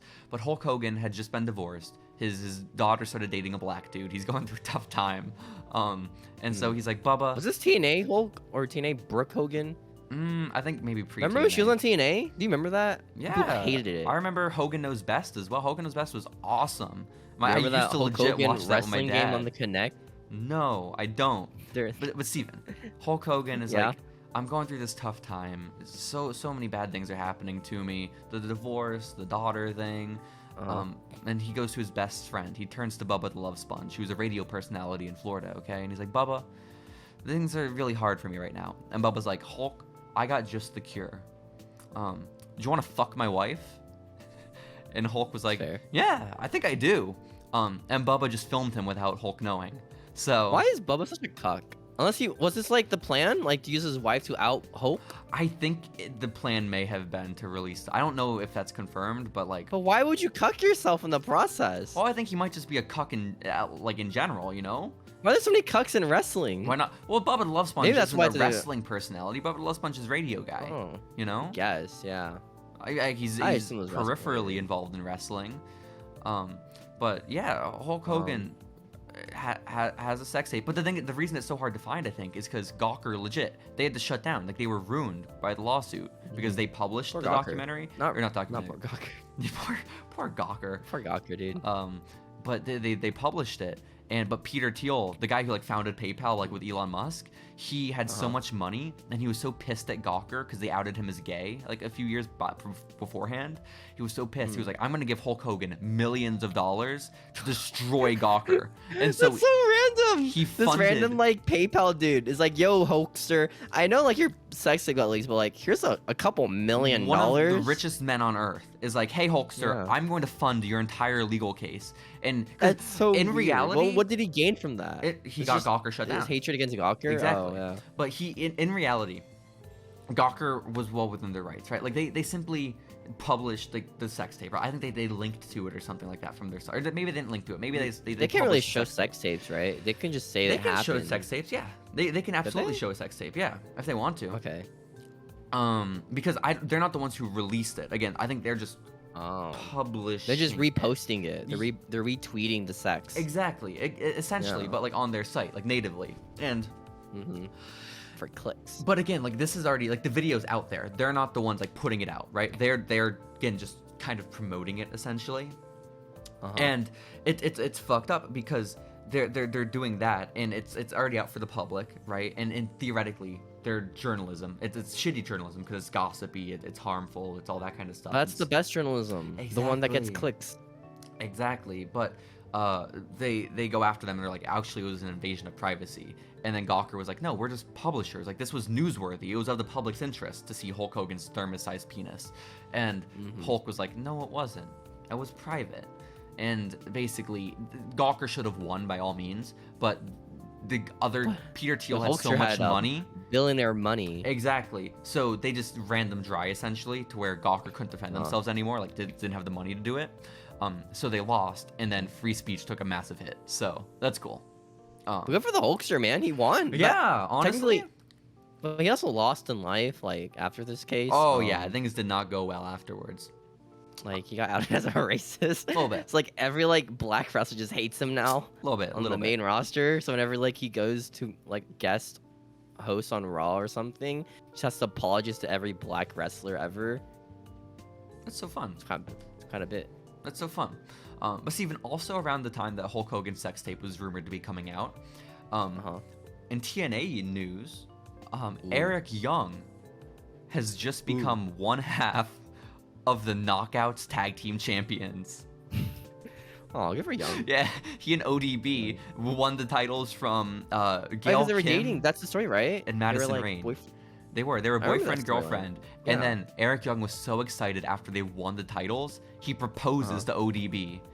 Aww. And ODB's like, I don't think so. And she takes the ring from Eric Young. She turns around, and she gets down on her knee, and she proposes to him. No. And then he starts like getting all giddy and like, yes, of course, yes. And so they get proposed, or they get engaged. This is comedy Young, right? Not like main event Daniel Bryan Young that they tried to recreate. Peak Eric Young. Peak Eric Young is what this is. And it was honestly, I watched the clip. It was very funny. And like the match itself, Madison Rain smashed Eric Young over the back with the title, like with the tag team title. And Eric Young got knocked out by it, but he landed on top of Gail Kim as he was falling down. And so he was too heavy for Gail Kim to like to kick out or like move out from under his body.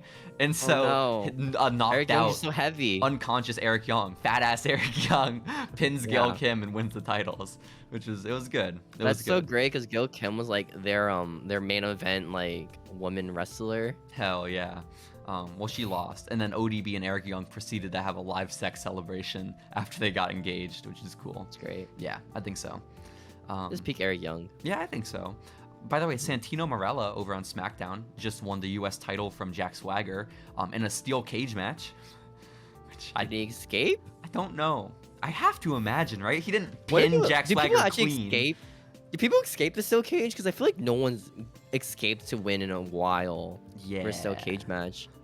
I remember there was DX fought Legacy one time in like in a steel cage, and fucking like dumbass Ted DiBiase, or maybe it was Cody, climbed out of the cage, before, Cage but first. he did it by himself. Like he left his partner in the ring, It happened with Chris Jericho in like the Hart Dynasty. and so it just becomes 2-on-1, which is the most obvious Yeah. shit. And it's like, what the fuck, dude? Like, what? Why are you doing that? Like, what the No, hell? that's what happened. Because like I remember the Hart Dynasty did the same thing with like Chris Jericho. Where like I think it was Davey Boy Smith was like, all right, I'm out, peace, y'all. Yo. And then Tyson Kidd's like, yo, what the fuck? Now I'm gonna lose. And then he lost. That's some shit. That's some shit.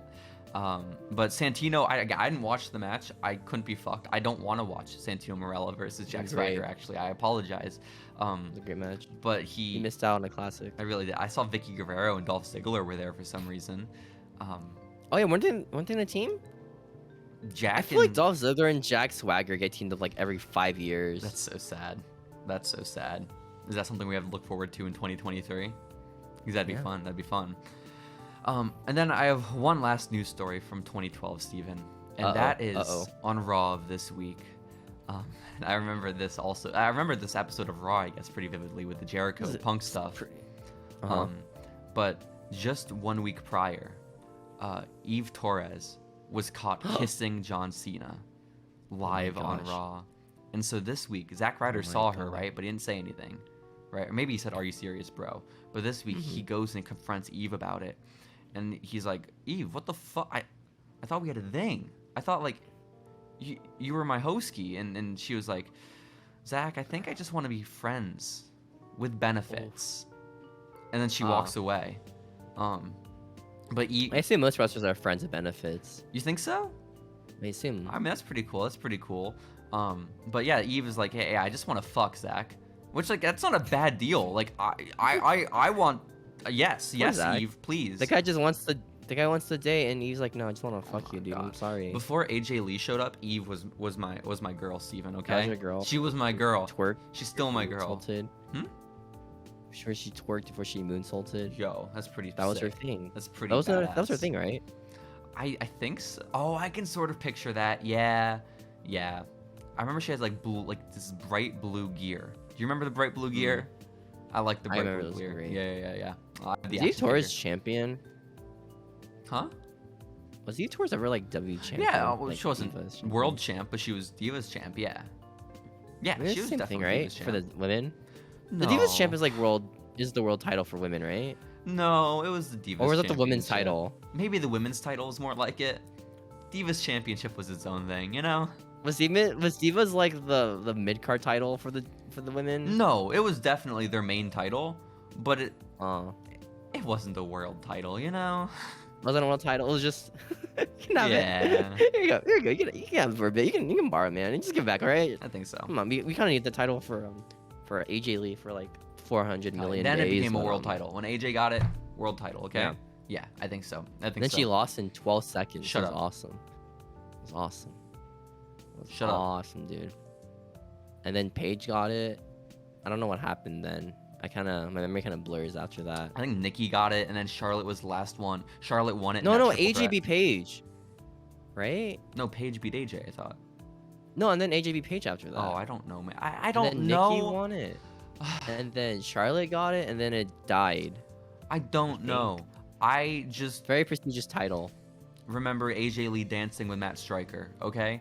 This is all I Mhm. remember, okay? I'm sorry. I do not sorry. remember the greatest title of all time, the butterfly belt. The dude. butter. It is a pretty great belt. How Pretty big great is belt. it? Oh, according to my action figures, it's the smallest fucking thing you've ever seen in your life. Okay, this belt is so tiny. It really is. Poor belt. But I don't know, man. How am I supposed to tell you how big So this sad. butterfly title is? How? You should know that. You should know that. It's an important title, dude. What could I tell you to like One of the put most it in the prestigious context? titles. So you know the women's title for NXT? No. Apparently it's tiny. Oh, that's Like apparently, like I saw this one TikTok of a guy in his belt collection. The women's title he got for like $50 because like was it like a mispricing for it, right? that's cool. And it's the size of his hand, Whoa. which is like insane. Well, do you think maybe there's a reason he got it for $50? Like It's a maybe big it was hand. the defective title, you know? No, it was just a mispricing. It was Oh. like this $300 belt. They got it for like $50 because Okay. some intern messed up. My favorite title when I was little was the oval intercontinental one, like with like the globe on The it. gold one? The yeah, bla- the gold and black one? black, And then when the white one got introduced by like the white Cody, version that more. became my favorite. But like when I Oh, was like little, before I saw that one, it was the pre-Intercontinental. You're not fan of the U.S. title? The U.S. title looks like shit, bro. All the You're not a U.S. fan of titles the look like flag? shit. Oh my The god. new one looks pretty alright. I like the new one. I like the one that Cena had. That was like just like a circle. Spinner. It looked so shitty. I love Like it. the silver spinner belt. It was toy. awesome. I like how Cena like became champ. It's like, alright, we gotta market to kids now, Let's guys. go. Let's go. How So did the spinner belt last for so long? It's crazy to me. I mean, that's when I think wrestling championships, I think the spinner belt. Mhm. Like, cause Yeah. for me, that was the title when I started watching. So like that is That's so random how like the spinner belt is like the title for a bit, right? Because like it's a belt made for a wrestler who raps but he doesn't rap anymore. I guess. So I it mean, just- I it just loved it. spins now. I loved it because then when Miz was champion, he would always have it upside down It's as an an M. M. Let's Yeah, go. let's go.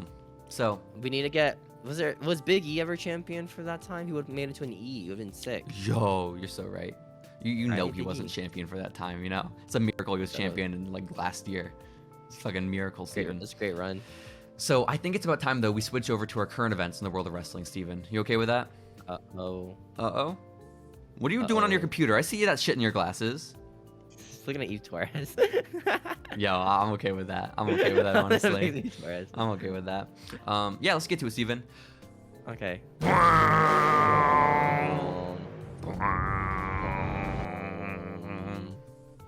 Hello. Yo, man, how's What that happened? Eve Torres browsing going? I'm on our subreddit page called Eve Torres fans. Yo, Currently, I'm the one. There's only 2 people on right now on it, and I'm one of them. So that's really cool. that's awesome. Wow. Yeah. What photos are you seeing of Eve? I'm very interested. It's a picture of her in a dress. Oh, okay. Okay. Picture of her in a see-through top. Oh, okay. Okay. Picture for Maurice. Wow. Picture wow. of her breathing heavy. Yo, let's go. It's pretty Let's go. sick. Wow. Good for Eve. Wow. Good for Eve is right. Good for Eve is right. Steven, current events. We got a lot to get to. And I think the most pressing story. Steven, I see your eyes. You're still staring at Eve Torres. We gotta move on, man. I get it. I really do. If Eve were in front of me, Pretty I'd good, be dude. looking also. Pretty good. It's But- pretty good. But we gotta focus. We gotta focus because WWE Okay.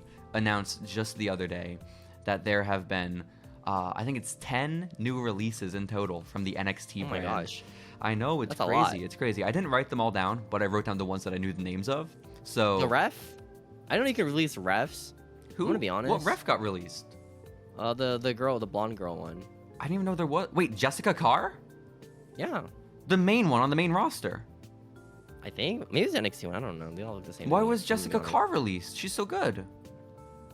Steven, I don't don't be know. spreading misinformation here. Let's look it up. WWE ref released. This is so sad because now you're gonna have to get no, rid of the photos. Stefan Smith. What? Who is that? Stephen A. No, that's in Smith? August. What do you? Steven, I don't think any referees were released. I didn't see any. No, there was wrestlers released. I saw it on the tweet, the big tweet they made. Who is they? Sean Ross on his Twitter. He like, remember when he like updated everyone with his tweet? And it's like, oh, that's so sad that this guy got killed. So was it a guy or a girl? It's a girl. Okay. Well, either way, Steven. What? More notable than Tell this me fucking referee that neither of us know is do you mean? Dakota I don't know. Kai, who's legitimately Oh. like one of my favorite wrestlers in WWE. Well, was one of my favorite wrestlers in WWE. It's sad. Dexter Loomis is gone. Honestly, Dexter Loomis got me because like, what the heck? That guy was like getting a lot of TV time. Yeah, dude's on NXT. It's crazy. So cool, and he's just I awesome. liked him in TNA. That was pretty You're a big funny. Sam Shaw guy. No, Samuel Shaw. Samuel Shaw Oh. was a surfer dude. Oh my bad. Samuel Shaw was when he got weird with Christy Hemme, and then they made him a comedy jobber because Oh. he lost to Mr. Anderson. That's you know, tough. remember that? I Losing to don't. Mr. Anderson must really suck, you know, for your career. It's so Um, weird that he was gonna be the guy for WWE. Oh, who the What fuck happened? saw Mr. Kennedy and was like, yeah, he's our future. Look- Imagine an alternate universe where that Lakers match never happened, No. and he's still there. I don't want to imagine a world where that didn't happen, Steven. That's my favorite wrestling match of all time. What was it? Lakers versus what was the other Was team? it the Clippers? I know it was don't- Lakers. Was it LA versus LA? Was it Lakers Well, Clippers? It might have been LA versus LA. Damn. Might have been. Yo, that's exciting. That's so exciting. It might have. But Malcolm Bivens, Stokely Hathaway was also released, Steven. Which That one's crazy because like he chose not to resign, which is like insane. yeah. I feel bad for Roddy though. He's gonna get fucked after this. Yeah, apparently Roddy had, again, I haven't been watching NXT since they switched to 2 hours. He's in the Diamond Mine. But yeah, apparently Roddy had a faction called Diamond Mine that started a year-ish ago, or was pitched a year ago, and every member except for Roddy has now been released. Every single one, which is How about the crazy. brothers, the Creed? I don't think they were originally in it. I think they were added in 2.0. Yeah. Yeah, dude, Roddy has this thing for like tag teams, just being in these big stables and then the stables just Then dying. all leaving him. Fucking poor Roddy. But You think Roddy's gonna go to AEW eventually, or like just become like a producer or like a trainer? I don't know, man. His wife is fucking there in AEW, so Yeah, but so was like Cedric's wife, and she got cut for not being good. well, that's her fault, honestly. Honestly, we're taking a stance I love here. that tweet so much. She's not good, guys. Okay, watch Rampage this Friday. Watch Rampage this Friday to see much better wrestlers than Big Swole. Yeah, true. And that match was probably who was on the episode of Rampage? It's gotta be like some shit match, right? I don't know. Do people watch Rampage? I don't know, man. I don't know. But I wanted to talk about Malcolm Bivens because dude has been signed to WWE for like what feels like forever. That's like 2017, 2018 guy got signed. And it's crazy though because like he's for the longest time he was just there and I was always wondering like what the fuck are they paying him just like to do those Florida shows like for NXT? And like yeah, him and Robert Stone were just managers for so long doing nothing.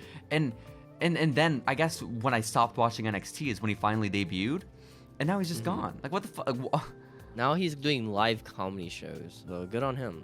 I guess so. Good on him. And now That's what he wanted to do. Robert Stone, Robbie E is Mr. Stone, which is pretty cool. Honestly, I think the Robbie E stuff is really great. I love Robbie E. I love it. It's so good. Have you seen the clip of him getting ran over by the tank that Shotzi drew? No. That's yeah, awesome. he had a feud with Shotzi.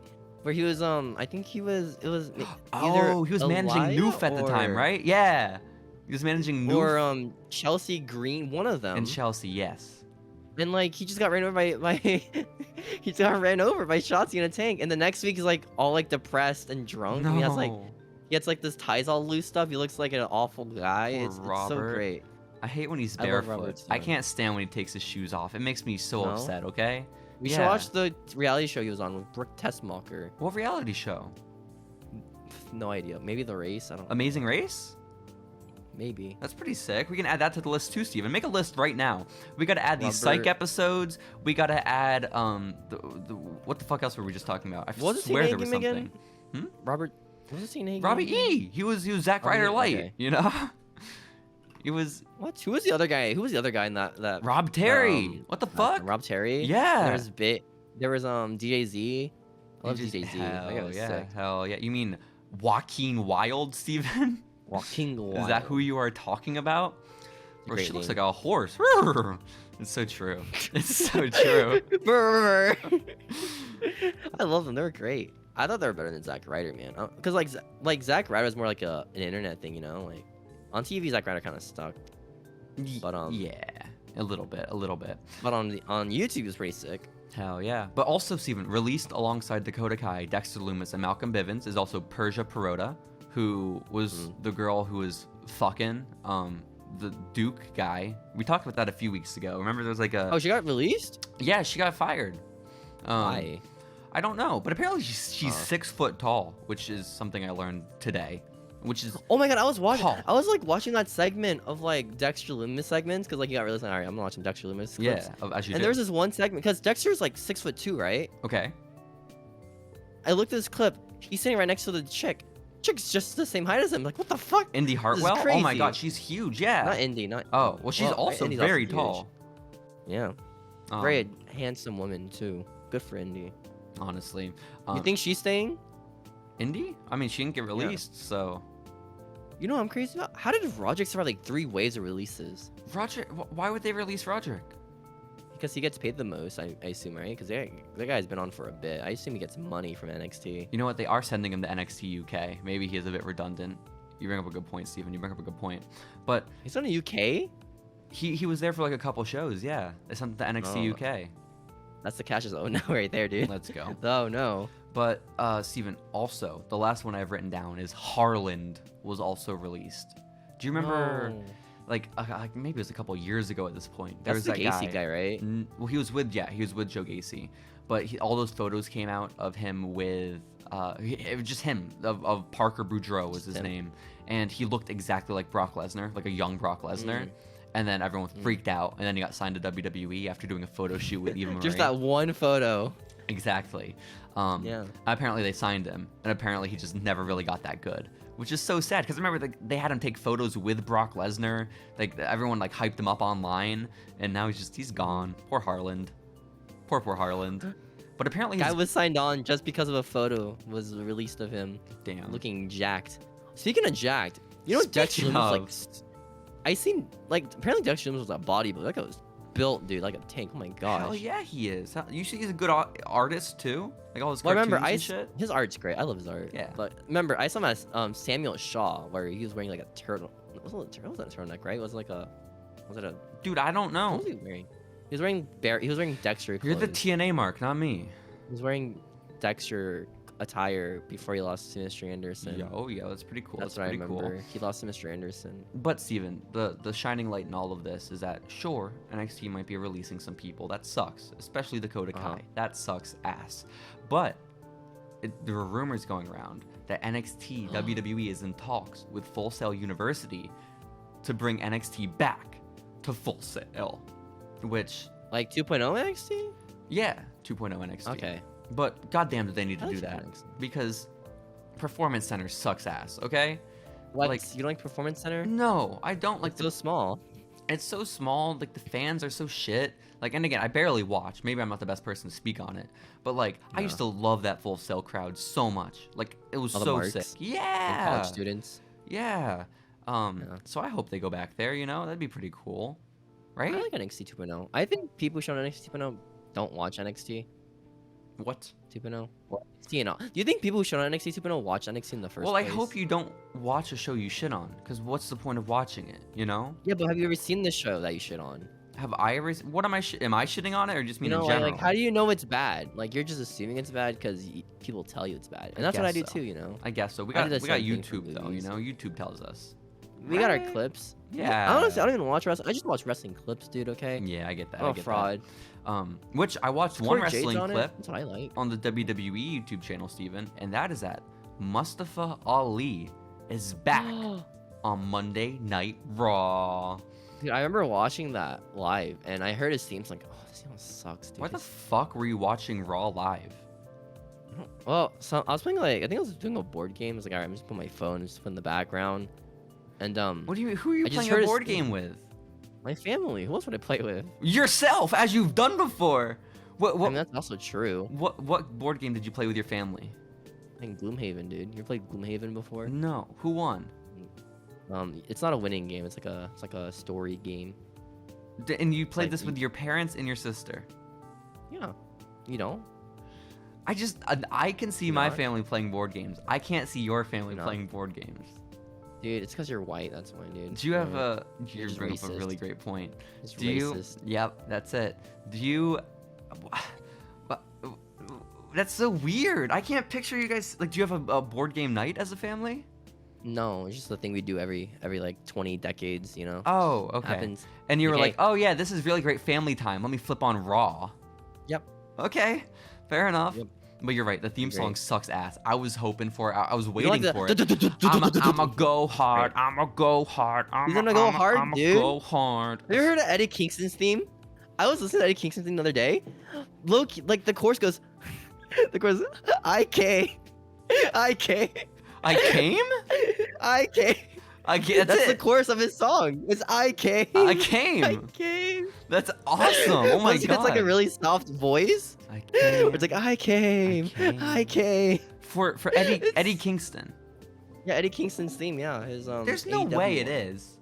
It is. That's the chorus of it. His theme isn't like I rap or something came. like that. It's I came. It is rap. It is rap. it's okay. The It's way you like make it him sounds like rapping over, soft like, a- rock, like mellowly singing about coming. That's awesome. That's so How cool. many songs are about people coming, dude? Yo, Doesn't Batista have one? Is there some cum line in Batista's theme song, or making that up? Alone before the pit of danger. I don't know if there's a cum line in there. For some reason, I'm picturing one though. Maybe it comes alone. I don't know. But there are definitely a lot of cum songs in wrestling. I think there came. What, I'm coming. That's the one I was thinking of. No one can stop me. Nobody can No stop one can me. stop Nobody him can hold coming. me. Yo, I'm coming. I like how MVP hates his theme song too. Does he? He thinks it's like really corny, I think. That's awesome. I love Remember the that theme. one time he came out with like a different theme song that he made, and it was like, oh, this song sucks. Yo, he should replace it with that 420 song he made last week. It's That'd like be awesome. It's like when R-Truth came out with his Pump It Up, Blow the Roof Up song, right? What? And everyone was like, you don't remember that? R-Truth for a bit came out with a different song that he rapped, right? And people were like, this song's shit. It's it goes Pump It Up and Blow the Roof Up. And blow the roof. I know. Which I don't get because like What's Up is the perfect theme to come out for like crowd like reactions, right? Yeah. Like crowd participation. I don't know whose idea was it. Maybe R-Truth's like, I don't want to do this shit anymore, dude. I'm too old for this, man. I'm like in my 50s, man. Poor Truth. He's still doing the entrance, even though his gimmicks changed completely. What's up? Where he doesn't really rap anymore. No, he's still killing it, man. He's still killing it. But Good for no, Truth, I'm a man. go hard for Mustafa. Sadly, it's No. very sad. It's very sad. But when he Who's comes he out, feuding with? he interrupts a segment between Austin Theory. Sorry, no, he has a new name. All Day Theory. Is that his name? All Day Theory? It's not Theory anymore. It's just All Day Theory. He called himself it on Raw, I guess, during an interview. He was like, and you'll remember the name All Day Theory. You know what's great about this theory change? I looked up. You know the Fox YouTube channel for WWE? Yeah. Yeah, they still call him Austin Theory on that. Yeah, I get that. True. The titles of their videos. That makes sense. Yeah. But basically, All Day Theory and The Miz are hanging out, and they're just sort of sucking each other's dick. And Mustafa, I would too. Yeah, honestly, Mustafa's like, "Hey guys, stop that!" And he's I'm here. I came. Exactly. I'm gonna go hard, guys. And I'm gonna go hard on you guys. And what the fuck? The Miz is like, "Hey, do you still work here?" And Legit, that's what I thought too. Yeah, I still work here, and like maybe you shouldn't. And he cuts the lamest promo ever. I love Mustafa. He wasn't known for his promo work. He was known for his weird Twitter videos he would make. I mean, that's fair, I guess, but it just sucked. I'll be honest, it sucked. What? Yeah. But then what happened after that? He went Austin hard. Theory beat Balor. Oh, did he? Damn. Yeah. It's a bit And then sad. after that match, Mustafa was like, yo, bro, I'm coming, bro. I'm coming. coming. But then out of nowhere, Ciampa comes out. Because that's his name now. It's just Ciampa. Of course. Which I like. I think that's fine. Yeah. And then I guess he's going to feud with Ali. No, Who knows how long? Can we just call him Tommaso? Because that's a horrible. That's like Trevor territory, okay? Tommaso versus Trevor. That's awesome. Yeah. Tommaso is going to feud with Ali now. Let's go. And by feud, I don't know. It might be main event feud where they only fight on main event. I hope so. I don't know. Sounds like a dream match. But Steven, you know how WWE is going over to the UK, right? They're having that big show in Wales. Yeah. They've The officially 60K audience one. Exactly. They've officially announced what the name of that show is going to be. It will be WK. called WWE Clash at the Castle. That's a pretty cool name. I mean, yeah, it's fine. I would have done Castle Crash, but Castle Crash? Castle Crashers, like the game. No, that's why I was initially confused. I feel like there might be some issues there. I feel like the game necessarily isn't even that relevant in 2022, the year of our Lord. What? You don't like Flash games being relevant? Well, it's just it feels like it might be a little behind the times, you know? Like I feel like there are some other newer video games that we could reference, like I don't know, what do you mean? WWE Elden Ring. It's just in the UK. WWE Dark Souls. That's cool, yeah. That'd be very fun. Yo, you ready for WWE Pokemon, dude? Yo, WWE Overwatch 2? That'd Has be there ever been sick. a WWE like Pokemon like Go like joke? I feel like they have they done that? You don't remember Has anyone Vince McMahon's R-Truth? Has tweet? it been R-Truth? No, Vince McMahon's tweet. Vince Did McMahon he was tweet about Pokemon Go? Yeah, in 2016 when Pokemon Go was like taking over the world, Vince McMahon posted a gym selfie, just like randomly on Twitter, And Uh-huh. he was like, who's this guy in the gym with me? And it's a Ghastly right next to him. This is a real tweet. Yeah, from have you Vince? never seen? Pulled it up. Yeah. Oh my gosh. Steven. But the thing, wait, this tweet sucks because like, there's like a scroll wheel in this tweet, so he didn't take the picture. What? They photoshopped at the the picture. Ghastly? And no, No. Look at this picture on his Twitter, right? gotta This is what he tweeted. Send it to me. Send it to me. I'll send it to you. This is what he tweeted. The picture, right? Okay. You see that little like mouse scroll wheel on the side The mouse. of that Ghastly? Where do you see him? Oh, you're right. What the Like, hell? did he just?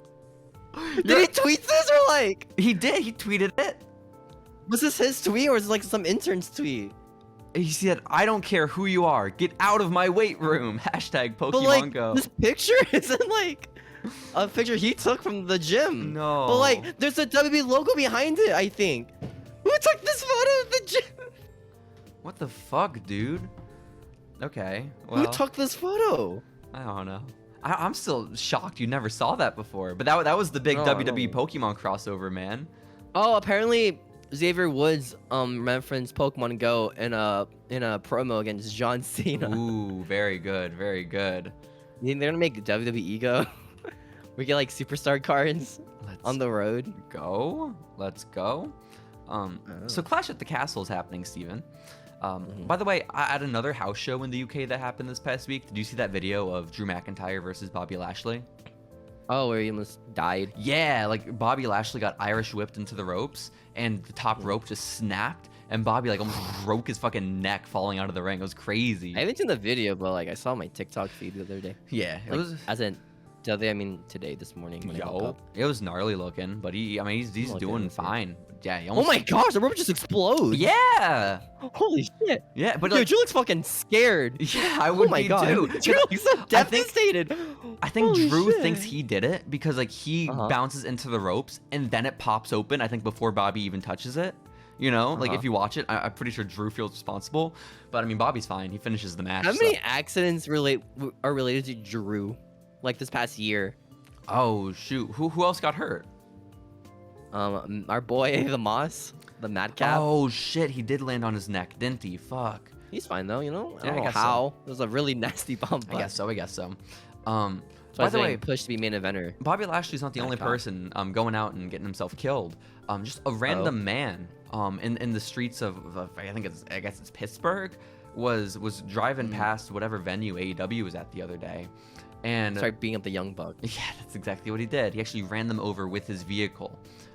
Steven, For the this story. car I is think I driving tweeted by. about it. It was. This car is driving by, and there's Uh-huh. all these AEW production trucks just parked on the road, like next to the venue, because of course, right? Uh-huh. And this car, I guess there was a distracted driver, not paying attention. He drives fucking under the AEW production truck and fucking bursts his windshield, and like half his How? car is crushed because he just drove under the parked production truck.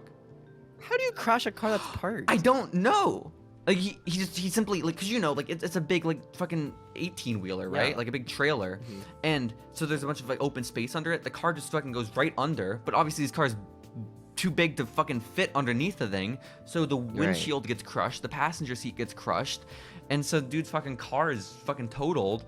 And then the crowd, like, Is he there are suing? people waiting to get. No, he's not suing. The fucking dude's driving all texting and crashed his own car. Fucking asshole. Yeah. And there are a bunch of fans that were there waiting in line to get into the arena. And they all started chanting, "You deserve it," when the guy Yeah. got out of his car. It's messed up shit. Yeah. Just imagine like the secondhand embarrassment you must feel for this guy. Just like, yo, just crashed my car into this wrestling event. All these neckbeards are chanting. That is really demoralizing. shit. You know? That is very, very demoralizing. Because, Just like, imagine like the people you bullied at school are now bullying you. Damn Like, it. that was. damn. Because, like, It's like whenever we make fun of people on TikTok, and people are like, Yeah. yeah, you guys shouldn't TikTok these guys. You look like it's like, nerds how are too." you guys making fun of Ricochet? Huh? It's just, Huh? it's Like maybe it's pretty because he's a obvious. internet. Maybe it's because he's a television personality. You know, I don't know. Maybe, Maybe it's because he's maybe. bigger than us. Man. Maybe. But no, you're What right. was that? Have you seen that one guy commenting on our video about that dude who donated so much money to charity? And they're like, "Why are you making fun of this guy, dude? You guys can't. You can't." Which I put into the video that it went to charity. Like, I did include wasn't- it in the The video. thing about the charity is like that wasn't the point of what we're discussing. We were just discussing about how how much Alexa's Bliss's gloves are worth. Yeah, because we put up a TikTok about the WrestleMania event where James had that photo with the fan that the internet thought was creepy, and but no, I guess because at the end I say something about how like you don't have pure intentions if you're buying a woman's dress, which I kind of stand by, but You don't. there's some level of You think he did it for charity? Look, if you think he did it for charity and not for the dress itself, you are literally capping, dude. Okay? There's no way that dude's like, yo, I gotta donate $30,000 to charity, dude. Okay? I need to donate to charity, man. There's no way that dude did it for the charity, dude. Okay? Also, like, There's no freaking way. donate to charities. That's an amazing thing to do. Of course, mental health is so important because I think it went to NAMI. But like, NAMI's not like this small organization. Like they're gonna keep on doing their thing regardless of if they have this guy's money. You know? Exist? Yeah. He didn't do that the kind of he did it for the dress. I'm pretty sure. Yeah, I'm thinking it might have been for the dress. I'm thinking. But also, Steven, we talked last week as well about how Bret Hart had signed a contract with WWE, right? Yeah. And we were like, that is so funny. Like, they're just doing this to get the Revival to sign on in a couple of years. That's awesome. But apparently, that's not the case. Apparently, WWE has only signed a merchandising deal with Bret Hart, and he's still free to appear for whatever promotions he wants to. So, what the fuck? How does that get lost in translation? You have Natalia for that. For the merch? Yeah, for the You're merch. right. You're right. Just like all the heart stuff. I guess. Yeah. I think Natalia's fucking a weirdo though, and she wants cats on all her merchandise. And so the only way they can sell that I shit don't know if without that's a cat joke or ears. not. That's the thing. I don't know if that's a joke or not. Legit, surely she has cat merchandise, right? Or she has the cat she's ears. the Catwoman. Yeah. What's with the hearts and cats? The hearts and cats? Yeah, like a Teddy Hart. Teddy Hart? Oh shit, you're so Teddy Hart. right. God damn. This cat. You know Teddy Hart, my favorite wrestler of all time. Don't say that. Don't say that. Even if it's true, What do you don't mean? say that. If it's true, don't say it. Yeah, we don't need that to be public, man. We really don't. But his cat was so cute, though. This guy, oh my god, I forgot. He used to bring his cat to the ring, didn't he? Yeah. Oh my god, it had a name. What was the cat's name? Fuck. Cat. The cat? Yo, I missed the cat. What company is gonna sign Ernest the Cat Miller to a Legends deal? Who's gonna do that first? Okay. Me. You know what's crazy about Teddy Hart? He actually was like the youngest person to sign with the WWF That's crazy. ever.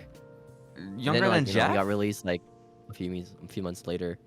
Didn't Jeff? Well, Jeff wasn't signed for a bit. Remember, he was just there. He was just there, but he was 16. So I think like by the time he was Oh. 18, he was signed, right? Let's see. How old is he? 1998. What is 1998 age for Teddy Hart? I don't know, man. I don't know how old Teddy Hart is now. Like 44? He's 40. He would be 44. 18. What?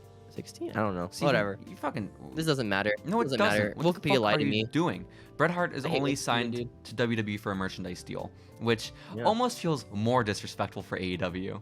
That like they know they're trying to get Bret, but like fuck you. They can't sell the merch anymore. We're gonna sell the merch, not you guys. Which is awesome. Hey, you know that Owen Hart tournament would really suck if you couldn't sell merch for that. That'd be tough. That'd be a little bit tough. Speaking of the tournament, have you seen the FTR match with like hairy FTR versus bald FTR? It's pretty sick, dude. Yeah, I didn't watch it, but I just wish I had build up, you know, because it was a tournament. They could have like built it build up. up, dude. Like what the fuck? It's literally tournaments So exist, you so know, there isn't build up. you know, good old TNA, right? So they did ones for the X Division tournament that they had. They Yeah. had Alex Shelley and Chris Sabin on the opposite brackets, where they would meet up in the finals, where one of them would become victorious. But like that shit is almost That's too build up. obvious, you know? Like They make it for like the quarterfinals. also you don't want fucking Dax and Cash as the finals of the Owen, okay? no, you want it for like the quarterfinals. But you then know? again, Like, it's so obvious that match is gonna happen that like you Yeah. only have 16 people in this tournament. 2 of them Okay, are really but, gonna like, be in do the you want- revival. Like do you want like a random just a random hey guys next week FTR Yes. dream match of each other? yes, Yeah, that's what you I want. would Build up? unironically, yes. Yeah. Fuck you, you're wrong. I Oh. don't give your opinion. Okay, fair enough. That was a fine match. I liked it. Yeah, I mean, again, I Okay. didn't watch it, but I assume it was very good. No. You know, I assume. So speaking of matches on AEW, I hate their YouTube channel so much because like the way they like edit like the clips for AEW like segments is so bad. My favorite thing It's so is because fucking I bad. watched the Yeah? Scorpio Sky Sammy Guevara clip on YouTube, and they keep in like the instant replay audio. Like you hear the audio when they play instant replays, but they don't show it on the screen. You just hear Excalibur and JR reacting to it, but you don't get the replay. Why not? Why? The biggest offender I had is like how the clips just end. Do Like that- there's no like there's no end card like the WWE has it where it's like, hey guys, watch more wrestling like fucking SmackDown or whatever, right? AEW's like they'll talk mid sentence and the video just ends. That's pretty cool. That's pretty cool. You got a cliffhanger, so you watch the full show. Cliffhanger, yeah. You gotta watch that cliffhanger for that Adam Cole match, you know? Let's go. Adam Cole match number 27. Let's go. Scorpio versus Sammy, by the way, Steven. Cool match, fun match. Scorpio's champ again, which is pretty cool. But did you see the spot where Scorpio? Wait, what? Yeah, Scorpio won the title What back was from the Sammy. point? What do you mean? What's the point? What's my Sammy winning? So Sammy's a bad guy now, and Scorpio's a good guy now. Could have been a bad guy if he didn't get the title. Like, Why does it matter? does it matter? I don't. It doesn't so matter. random. It's a championship in fake fighting, Steven. It doesn't matter. thought I hate to AEW tell you. I thought AEW was more about like longer title runs.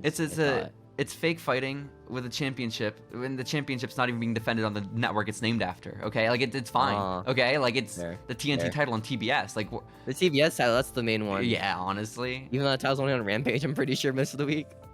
Yeah, I think so. But basically, the one thing I didn't like about the match where Scorpio won, because again, I am very cool with the fact that Scorpio won. I think that's cool. That's cool. But Good he for Scorpio. threw Sammy off the ladder, because it was a ladder match, right?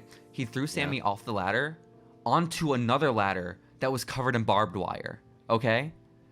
And Sammy is like fucked up. And it's like the crowd is like, oh shit, Scorpio just won. Awesome. They all start cheering like Fucking murdered him. yeah, there's the climax, like, and he's grabbing the title. Sammy gets up, springboards onto the ladder, and fucking gets right back in Scorpio's face. And then Scorpio just knocks him down again and wins.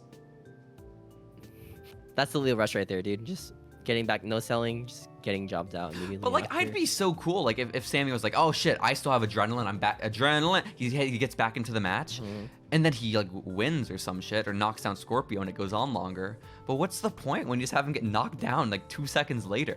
It just felt weird, like, because the crowd like just released, they were like they just climaxed, Steven. Holy shit!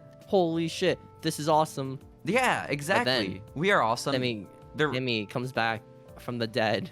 Like, Yeah. yo, I still got a little fight in me, man. He climbs up the was it a ladder match? I don't know. Yeah, it was a ladder match. He climbs up the ladder. Like, yo, I'm fucking my final breath right now, man. And Scorpio says, holy shit, no, I can't keep this guy down. This guy's just too strong. And then he just punches Sammy and he dies. Is that how it ended? I mean, essentially, yeah, basically. Okay, cool. It was weird. But Scorpio's champ, which is cool, and yeah, I mean, I'm happy with it. Well, speaking of the clips, they don't release the clips the night of or the day after AEW. It happens sporadically throughout the week. Sometimes they do it night of. Sometimes. It's really, it's so. I don't like it. It's so bad.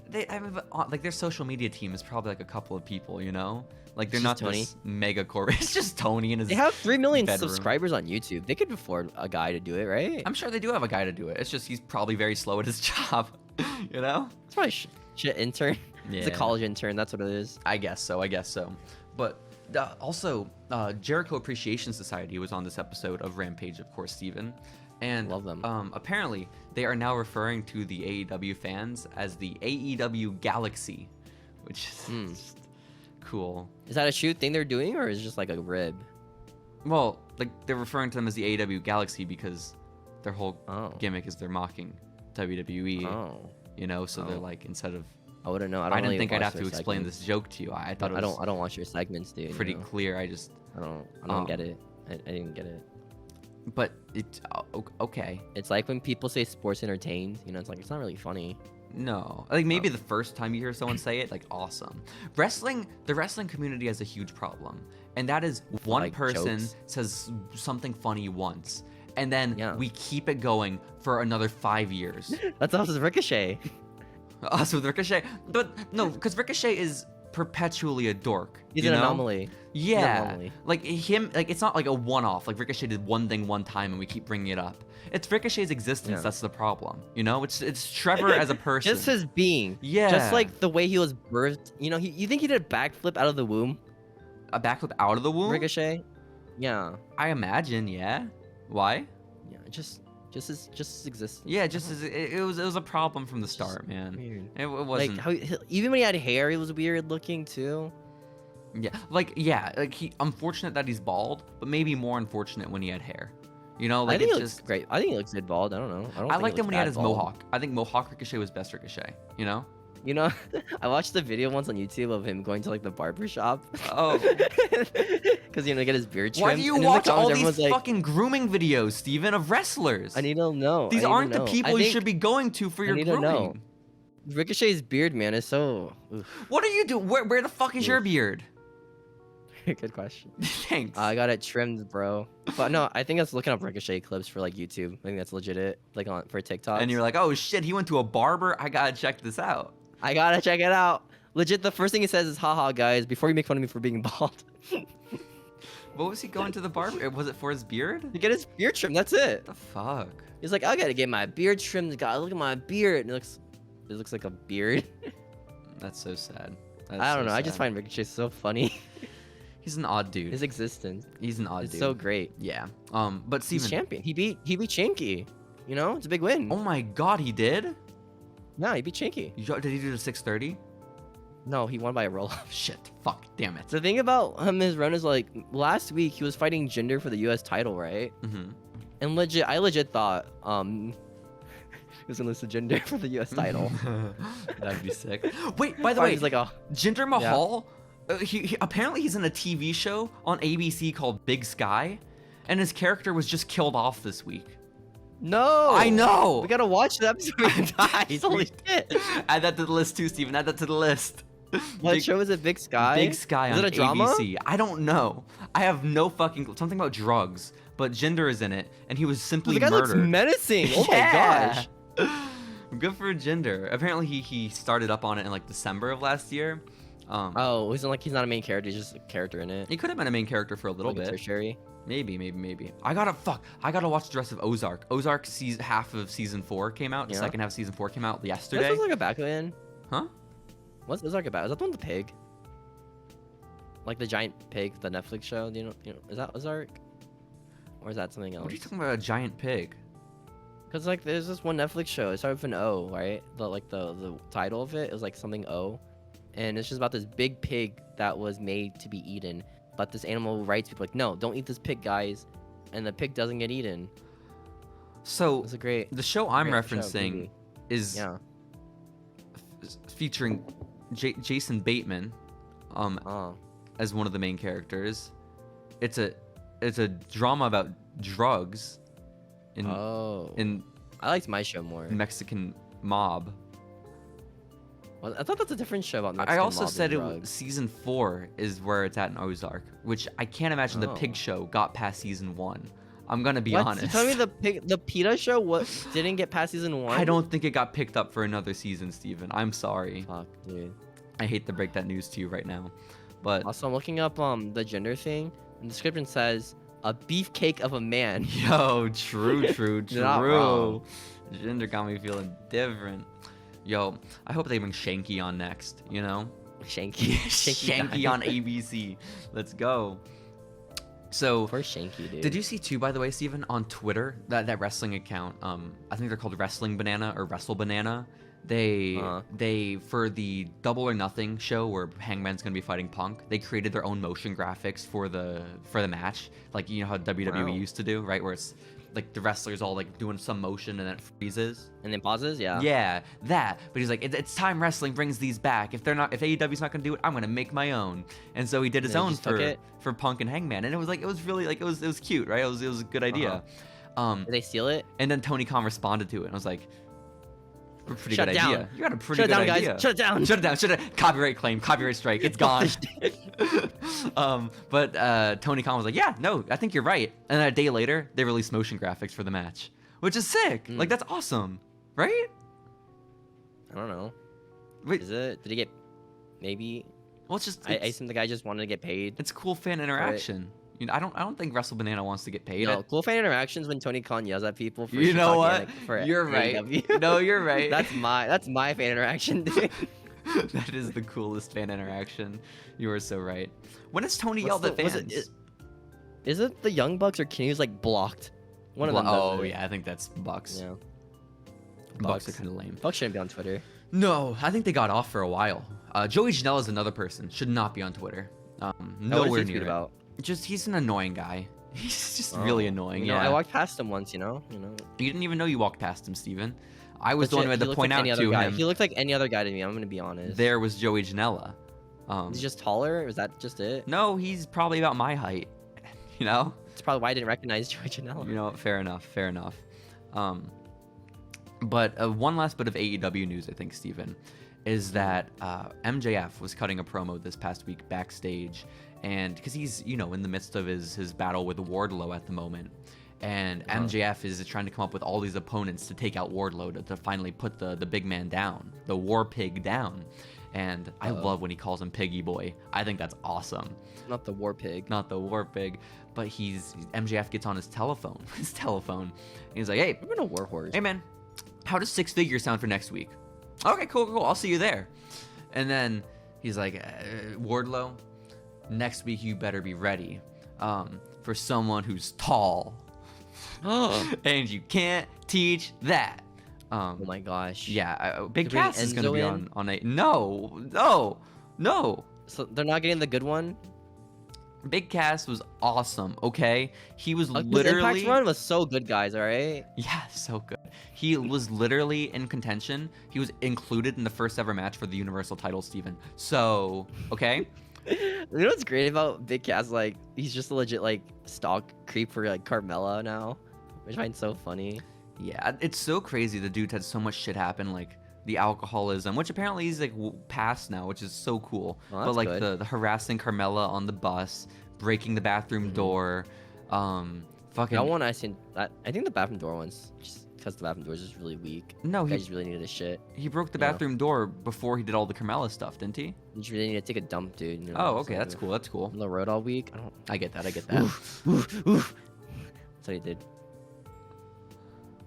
Poor So Cass. that's my Big Cass. Yeah, I feel almost sympathy for him now. I didn't realize it was that Cass XL. urgent. You know, it's Take him a trying dump, to take dude. a It's like dump. what, Wow. It's like what happens with Andre in the one plane. You know, just to shut on the ground, put I get newspapers that. down. I get. on Is the that what they dumpy. did for Andre? Yeah, someone gave him like probiotic. No, that's not what they're called. What's the thing that makes you poop again? A laxative? Like, yeah, they gave him laxatives on a plane trip for a joke, right? A prank. But the toilet just couldn't fit the Andre because the guy's like 8 feet tall It and like couldn't super big. Fit the Andre. So what they did is put the stewards put a bunch of newspapers on the ground. It's like, all right, go, man.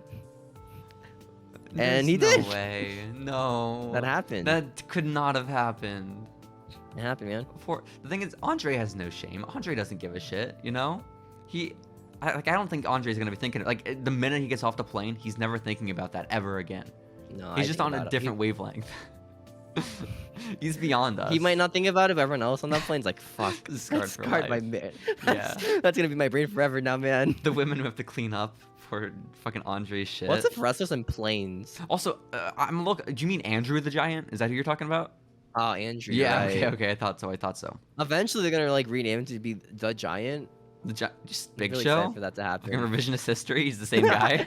That's cool. Who's a wrestler that you would rename to get rid of their first name? To get rid of, I don't know, man. I think I would get rid of, Sheamus.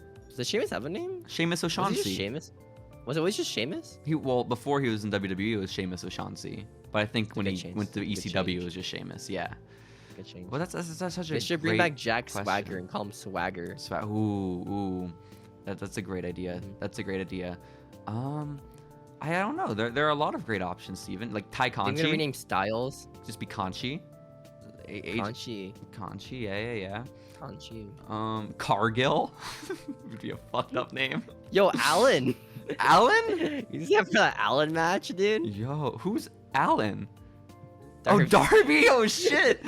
Oh my god, that'd be Except for that Alan match. horrible. Yo, Yeah. Speaking of name changes, Okay. the new W2K22 DLC launched the other day. The Big Boy Pack featuring Casey Costanza. Who? Casey, is that her name? Costanza? I don't know how to pronounce her last name. The Ricochet's ex-girlfriend. The Catanzaro? Yeah. No, her name's Katana Chance, dude. You just Sorry. called her Casey Costanza. Is that not her name? Like dude? George Costanza, man. Like, no, that's not her name. George Costanza? I love that dude. It's But they didn't Catanzaro. rename her. They didn't rename her. Sucks Oh. for Katana. Damn it. Chance. That is so sad. That is so sad. Steven, Yeah. earlier this week you sent me a YouTube video to a song. What? You sent me a YouTube video to a song that said From it was Dad. featuring It was great. Matt Pat and Corey Graves. What the fuck? Great combo. Can you explain? Because I still don't understand. So Dad is like this YouTube channel where it's just weird. That's it. That's literally it. Okay. I like Dad. He's gonna fight Matt Watson from Super Mega. But- I'm excited. I don't boxing understand. Like, you suck ass, Steven. Explain what the fuck this It's is. not- I I can't explain that. channel. It's just the thing you experience. Explain the video. Why the fuck is Corey just Graves a and Matt weird- Pat there? It's just a weird dude making weird YouTube videos. That's And he got literally the Corey entire Graves show. for it? I guess he's just a fan of like weird horror. I don't know. He's just a guy Horror? who'd be into horror, right? Who's Dad is like horror. Dad is like horror based, kind of. How is that horror based? It's just weird. It's just weird. Like it's just like weird internet video. Why did he combine Matt Pat and Corey Graves? Why were those the two Maybe men? Matt Pat wants to do a game theory on it. You know? I don't know. That'd be pretty fun. That guy runs food theory. Don't fuck with Matt Pat, dude. Okay, No, he'll you're make right. a food theory on you. You bring up a good point. Yeah. Wow. I regret bringing that up then. I thought there was more. I didn't realize. There's nothing. You just have to watch Dad. Like it's just not a I'm thing not you can gonna. explain. Just I'm experience. not gonna it. watch Dad. I have no interest. It's just weird. I know. Like I That's didn't enjoy the video with Matt Pat and Corey Graves. I'm gonna be honest. No, it's not that good. It's not that good. I really I wasn't. just thought it was funny because Corey Graves was with Matt Pat. It's and very that's something funny. I never thought would happen ever. Yeah. That's super cool. Oh, by the way, we really moved past fucking poor Big Cass, but he's gonna be Oh, yeah. fighting Wardlow next week because MJF is paying him. What if it's not Big $100,000. Cass? Who the fuck is it? What if it's Enzo? It's Enzo? What if it's Enzo? I mean, I'd be fine with Yeah. that too. I'd kind of prefer. Honestly, to see. Enzo and AEW would kind of be kind of great in my opinion. You know, pretty sick. It depends. Pretty It sick, depends. dude. Yesterday, I wore my Soft Enzo's all elite, T-shirt. guys. You know, Yeah. I walked Did you down get to made fun Dollar of? General and I wore my Soft shirt. So Has anyone been like, yo, your shirt is a guy who's been accused of bad stuff? nobody said that to me. And also, one of them was not just accused of bad stuff. One was proved to be harassing his girlfriend. So that's cool. That's cool. It's pretty great. Soft, dude. Have you ever seen the Carmella and Corey Graves show on YouTube? No. It's not them fucking. That's the entire premise of the show. Do you have any favorite stories of them fucking? They talk about the shower a lot. It's like, oh, that's About fucking in the shower? cool. Yeah. That's cool. Do they? Good I don't know how I got approved for YouTube. I think they wanted to pitch it toward a network, Yeah. and everyone's like, no, we have too many wrestling TV shows, man. We can't have this on. Well, also, I don't know what television network is gonna air that. You don't want Carmella on your network? Probably Former not talking Lakers about girl? sex. You know. What? You know, her being a former Lakers girl does go a long way. It really does. Corey Graves, the guy with children and a wife that he divorced for Carmella? He divorced his children? Shit. Fuck. He divorced his kids, dude. No, not his kids. That's so sad. That is so Good for sad. the Graves. Yeah, I get that. I get that. Um, Ember Moon. anything else happen? Ember Moon Oh, did yeah? an interview. Yeah. She did an interview with Chris Van Vliet, and basically, she was just basically talking about her leaving WWE, that transition back to NXT. That's all they talk about ever. NXT 2.0, all that kind of stuff. But my most pressing and biggest takeaway, and I think it was most people's takeaway, is she was talking about how, I guess toward the end of her tenure, toward the end of her run, they, like, when Triple H was like sort of gone from NXT, they called a meeting for all the female talent, and she said it was a meeting teaching them how to dress more like Mandy Rose, and like they brought in a stylist who was like supposed to teach them to dress sexy, and like It's really good. she was saying like that was one of like the major things. I was like, what the fuck am I doing here? But like, what the fuck? You know, maybe like Tegan Knox wasn't wrong about what she said. What did Tegan Knox say? They only wanted they wanted the Divas era back. I could buy that. And people would shit on her because Shotzi's on the roster, guys. Come on. You know, you bring up a good point. I mean, they're also not wrong. But I really hope that was the wording when they were like, "Hey guys, we're having a meeting." And like, what about how to dress more like Mandy? That's super cool. I mean, to be fair, she is the current NXT Women's Champion, man. You know, honestly, Gigi Dolan and I forgot the other chick. How dare you, Jacy Jane? Oh, that's her name, Jacy. Her name is literally spelled like mine. Look at that, Steven. Look at that shit. Even with the apostrophe. No apostrophe, sadly. No accent mark. Oh. It's very sad. It's very sad. But yeah, poor Ember Moon, I guess. I don't really like Ember Moon. Maybe that's You're not a Athena fan? You're just a racist, man. Sorry. Oh. Even in NXT, during her original run, I thought she was just kind of really boring, you know? They had so little faith in her. They didn't even trust her to have Asuka drop the title. They had to have Asuka beat her and then vacate the title in order for her to get it. You know? Imagine losing. People knew she was gonna win, right? But then they didn't do that. Yeah. And I think that's so great. That's so cool. My favorite thing this week was when Ryback on Twitter ranted and called Vince McMahon's mom a whore. You want me to pull up the tweet, Steven? Yeah.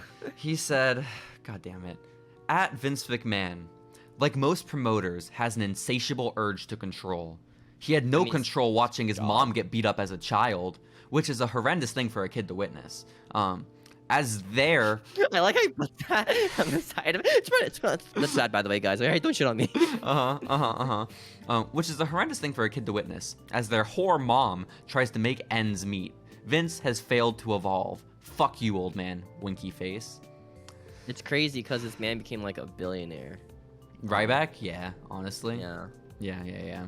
It's crazy how many people are okay with a psycho billionaire toying with innocent people's lives and whoring out a human circus. Oh, he tweeted more. But can't stand the actual truth of the man's psychological weaknesses. 48 laws of power. Your clock is ticking, old man. You take nothing with you, winky face. What the fuck is he doing? Your clock is ticking, old man. The clock is ticking. The time is Ryback time. No. It's the big guy hour. It's feeding time. Is what it is, Steven. So... and the guy got over and then didn't get over. Ryback's kind of a dumbass. I'm a stupid piece of shit. Imagine getting yourself over and doing nothing with that.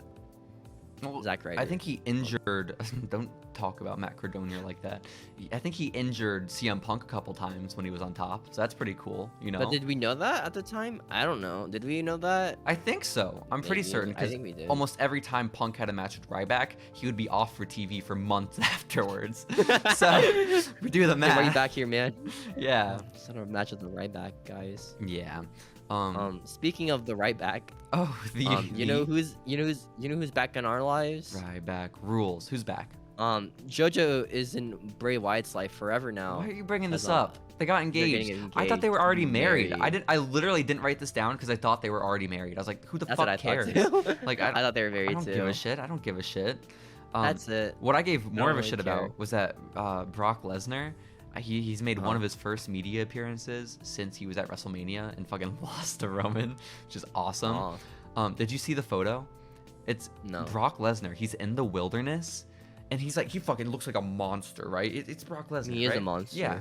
And he's just standing next to a skinned and decapitated cow hanging from the sky.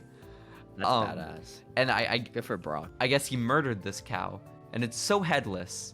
It's disgusting. It's terrifying, the photo, Steven. Wait, it's just the cow's body? It's the cow's skinned, decapitated body, yes. No. Yeah, oh no. That's so sad. Really sad, but it makes him seem like a monster. But it also made me think wow, Brock is very cool, right? I'm a vegetarian. I like animals, right? But I look at that photo, I'm like, Brock is the badass. But he killed a cow. Think about Brock, and think about a guy like fucking Braun Strowman, you know? And how just uncool he is. Braun sucks, right? Ryback sucks. Why do those guys suck so much? God damn it. I think because people like big dudes, but then they realize that big dudes aren't really charismatic. What are you talking about? Braun Strowman is with Well, Reina Gonzalez. Braun is pretty. Okay. Is he still with her? What? I know he talks about fucking her a lot on like Instagram. Oh. It's cool. What did he say? It's cool, right? I have sex with this woman. That's cool. Oh. Well, Yeah, thanks, yeah, Braun. I'm glad about that. That's cool. It's cool, man. Yeah, I think so. I'm sure your promotion's doing great. Better news. I still can't tell if their promotion's a joke, by the way. What? But No. control your narrative. I still don't know if that's a joke or not. Never ever. I don't know. Is it serious? Is it? No, It's one of those mysteries, you know. It's a wrestling mystery. it really is. Unsolved. Well, there's been an unsolved wrestling mystery going on for a while now that I've been trying to get to the bottom to, Steven. And that is when Bo Dallas will finally make his return to wrestling, okay? Is he? I thought he was a real estate agent now. I thought so too, and I've been asking myself this question for a with while. Liv Morgan. Is Bo done with wrestling? Has Bo found the love of his Don't life tell in me. Liv Morgan and decided, okay, this is it. This is I'm done. And How do you get Liv Morgan? I don't fucking know.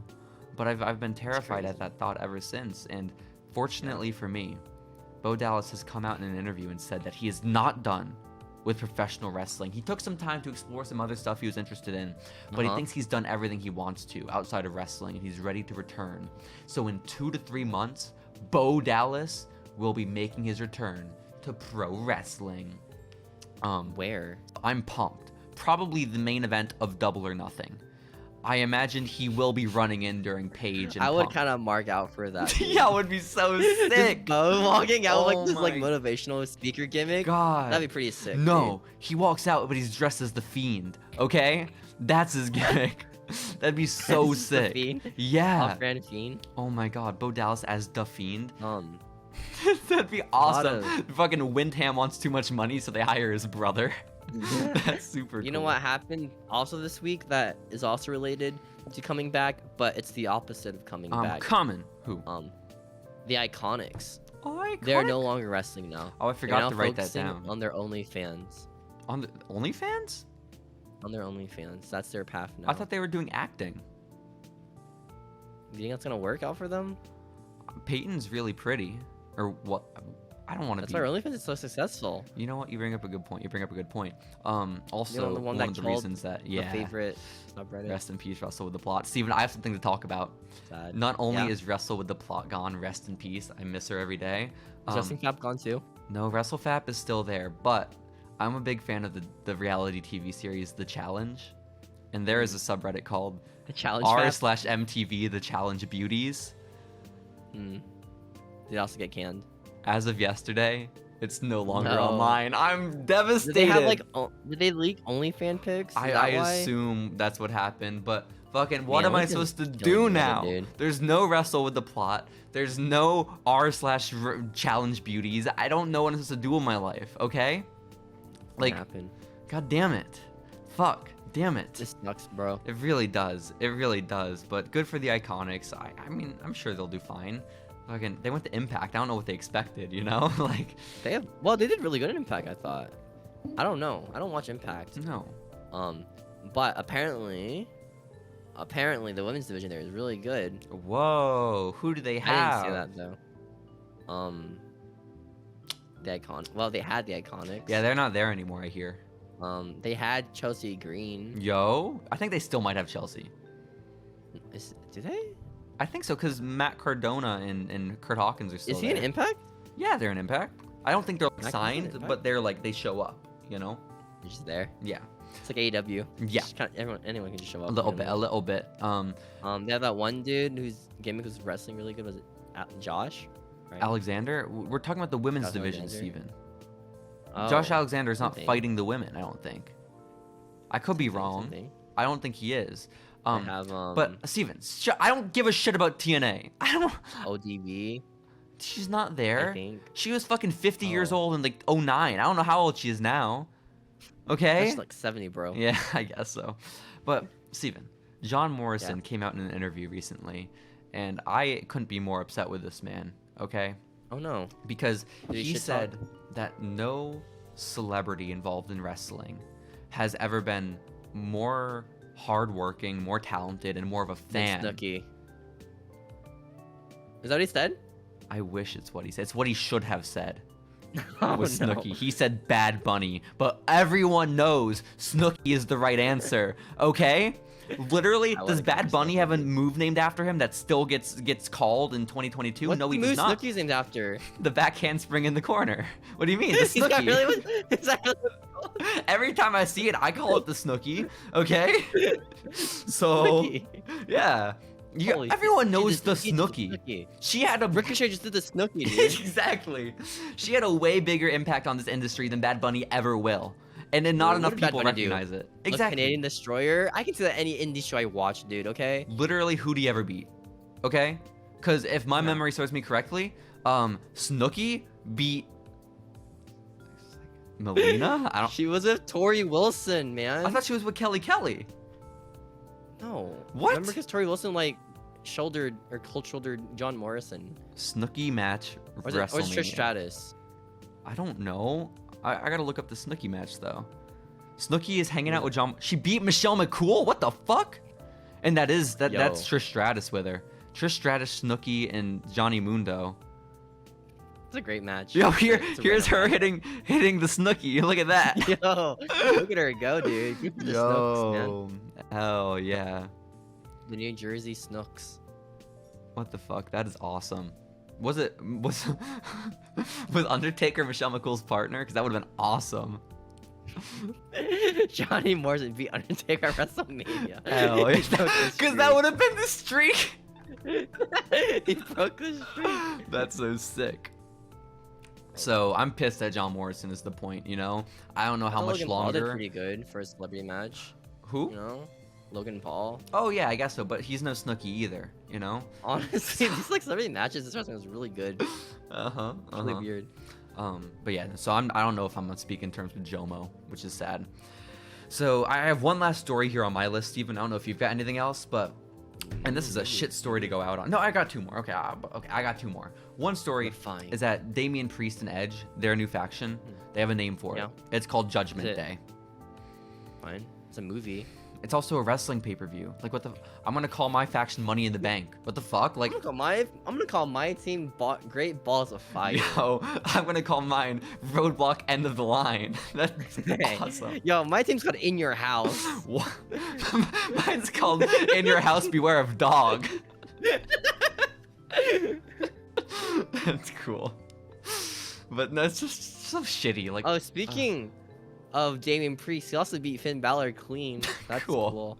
that's awesome. Finn Balor's losing to everyone now. That's so awesome. The first Universal Champion ever lose Let's go. to anyone. And then my actual last story is that the Backlash, WrestleMania Backlash main event has been announced. Favorite pay-per-view, WrestleMania. Backlash. It was supposed to be. You remember? Roman Reigns was like, Jimmy, Jay, the two of you, I'm sending you on a mission. You guys are gonna go get the Raw Tag Team Championships. Ooh-ah. And then they were like, yes, we are. Yes, we are, our tribal chief.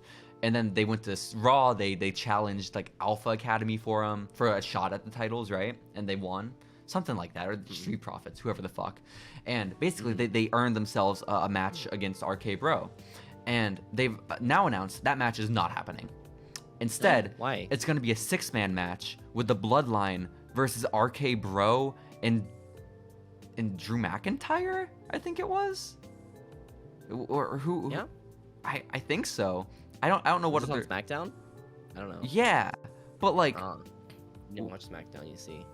Like, but what was the point of that whole like unification thing if it's just gonna be a 6-man match, you know?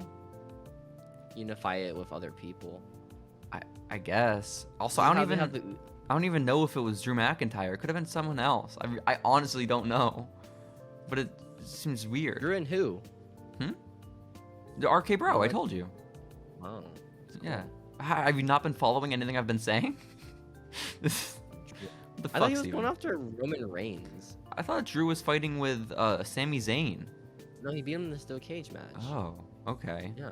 Well, now I have no clue. But Steven, do you you got know anything what's- else? Because that was my You know what's thing. really Is that sad? We have a great tag team breaking up this week in wrestling. no? Who broke up? Shanky, Jinder Mahal. Don't you say? Is it because Jinder got killed off? That's so sad. Legit, it might be because Jinder got killed. No. It's really, really depressing stuff.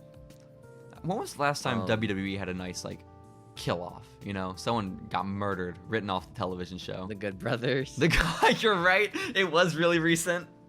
That's sad. That's very sad. We also. Oh, there's more. Okay. Cody Rhodes, and this Pennsylvania fan named Tyler Williams, also known as Suplex on TikTok. Yo, I think I might know this Suplex man. Was invited from Cody Rhodes to be on the Philly episode of AEW. Oh, remember AEW? My Cody God. is no longer in AEW. So now he's like, yo, I still keep my promise. You can still go to AEW, bro. Steven, this is why are you bringing this up, man? Like, that's cool and all, but like the reason, like, he got the tickets because his brother passed away. I just figured I wasn't gonna bring it up because it's sad, you know? It's just a weird thing to bring up. Like, good for Suplex guy. I like him. I think he's awesome, but like, I just figured it was a sad story. We already talked about a stillborn and Doug Furness dying. You know, also great. On better. Why are we going? We can just end the podcast. We're at like 3 hours. Santino Marella's daughter received her WWE name.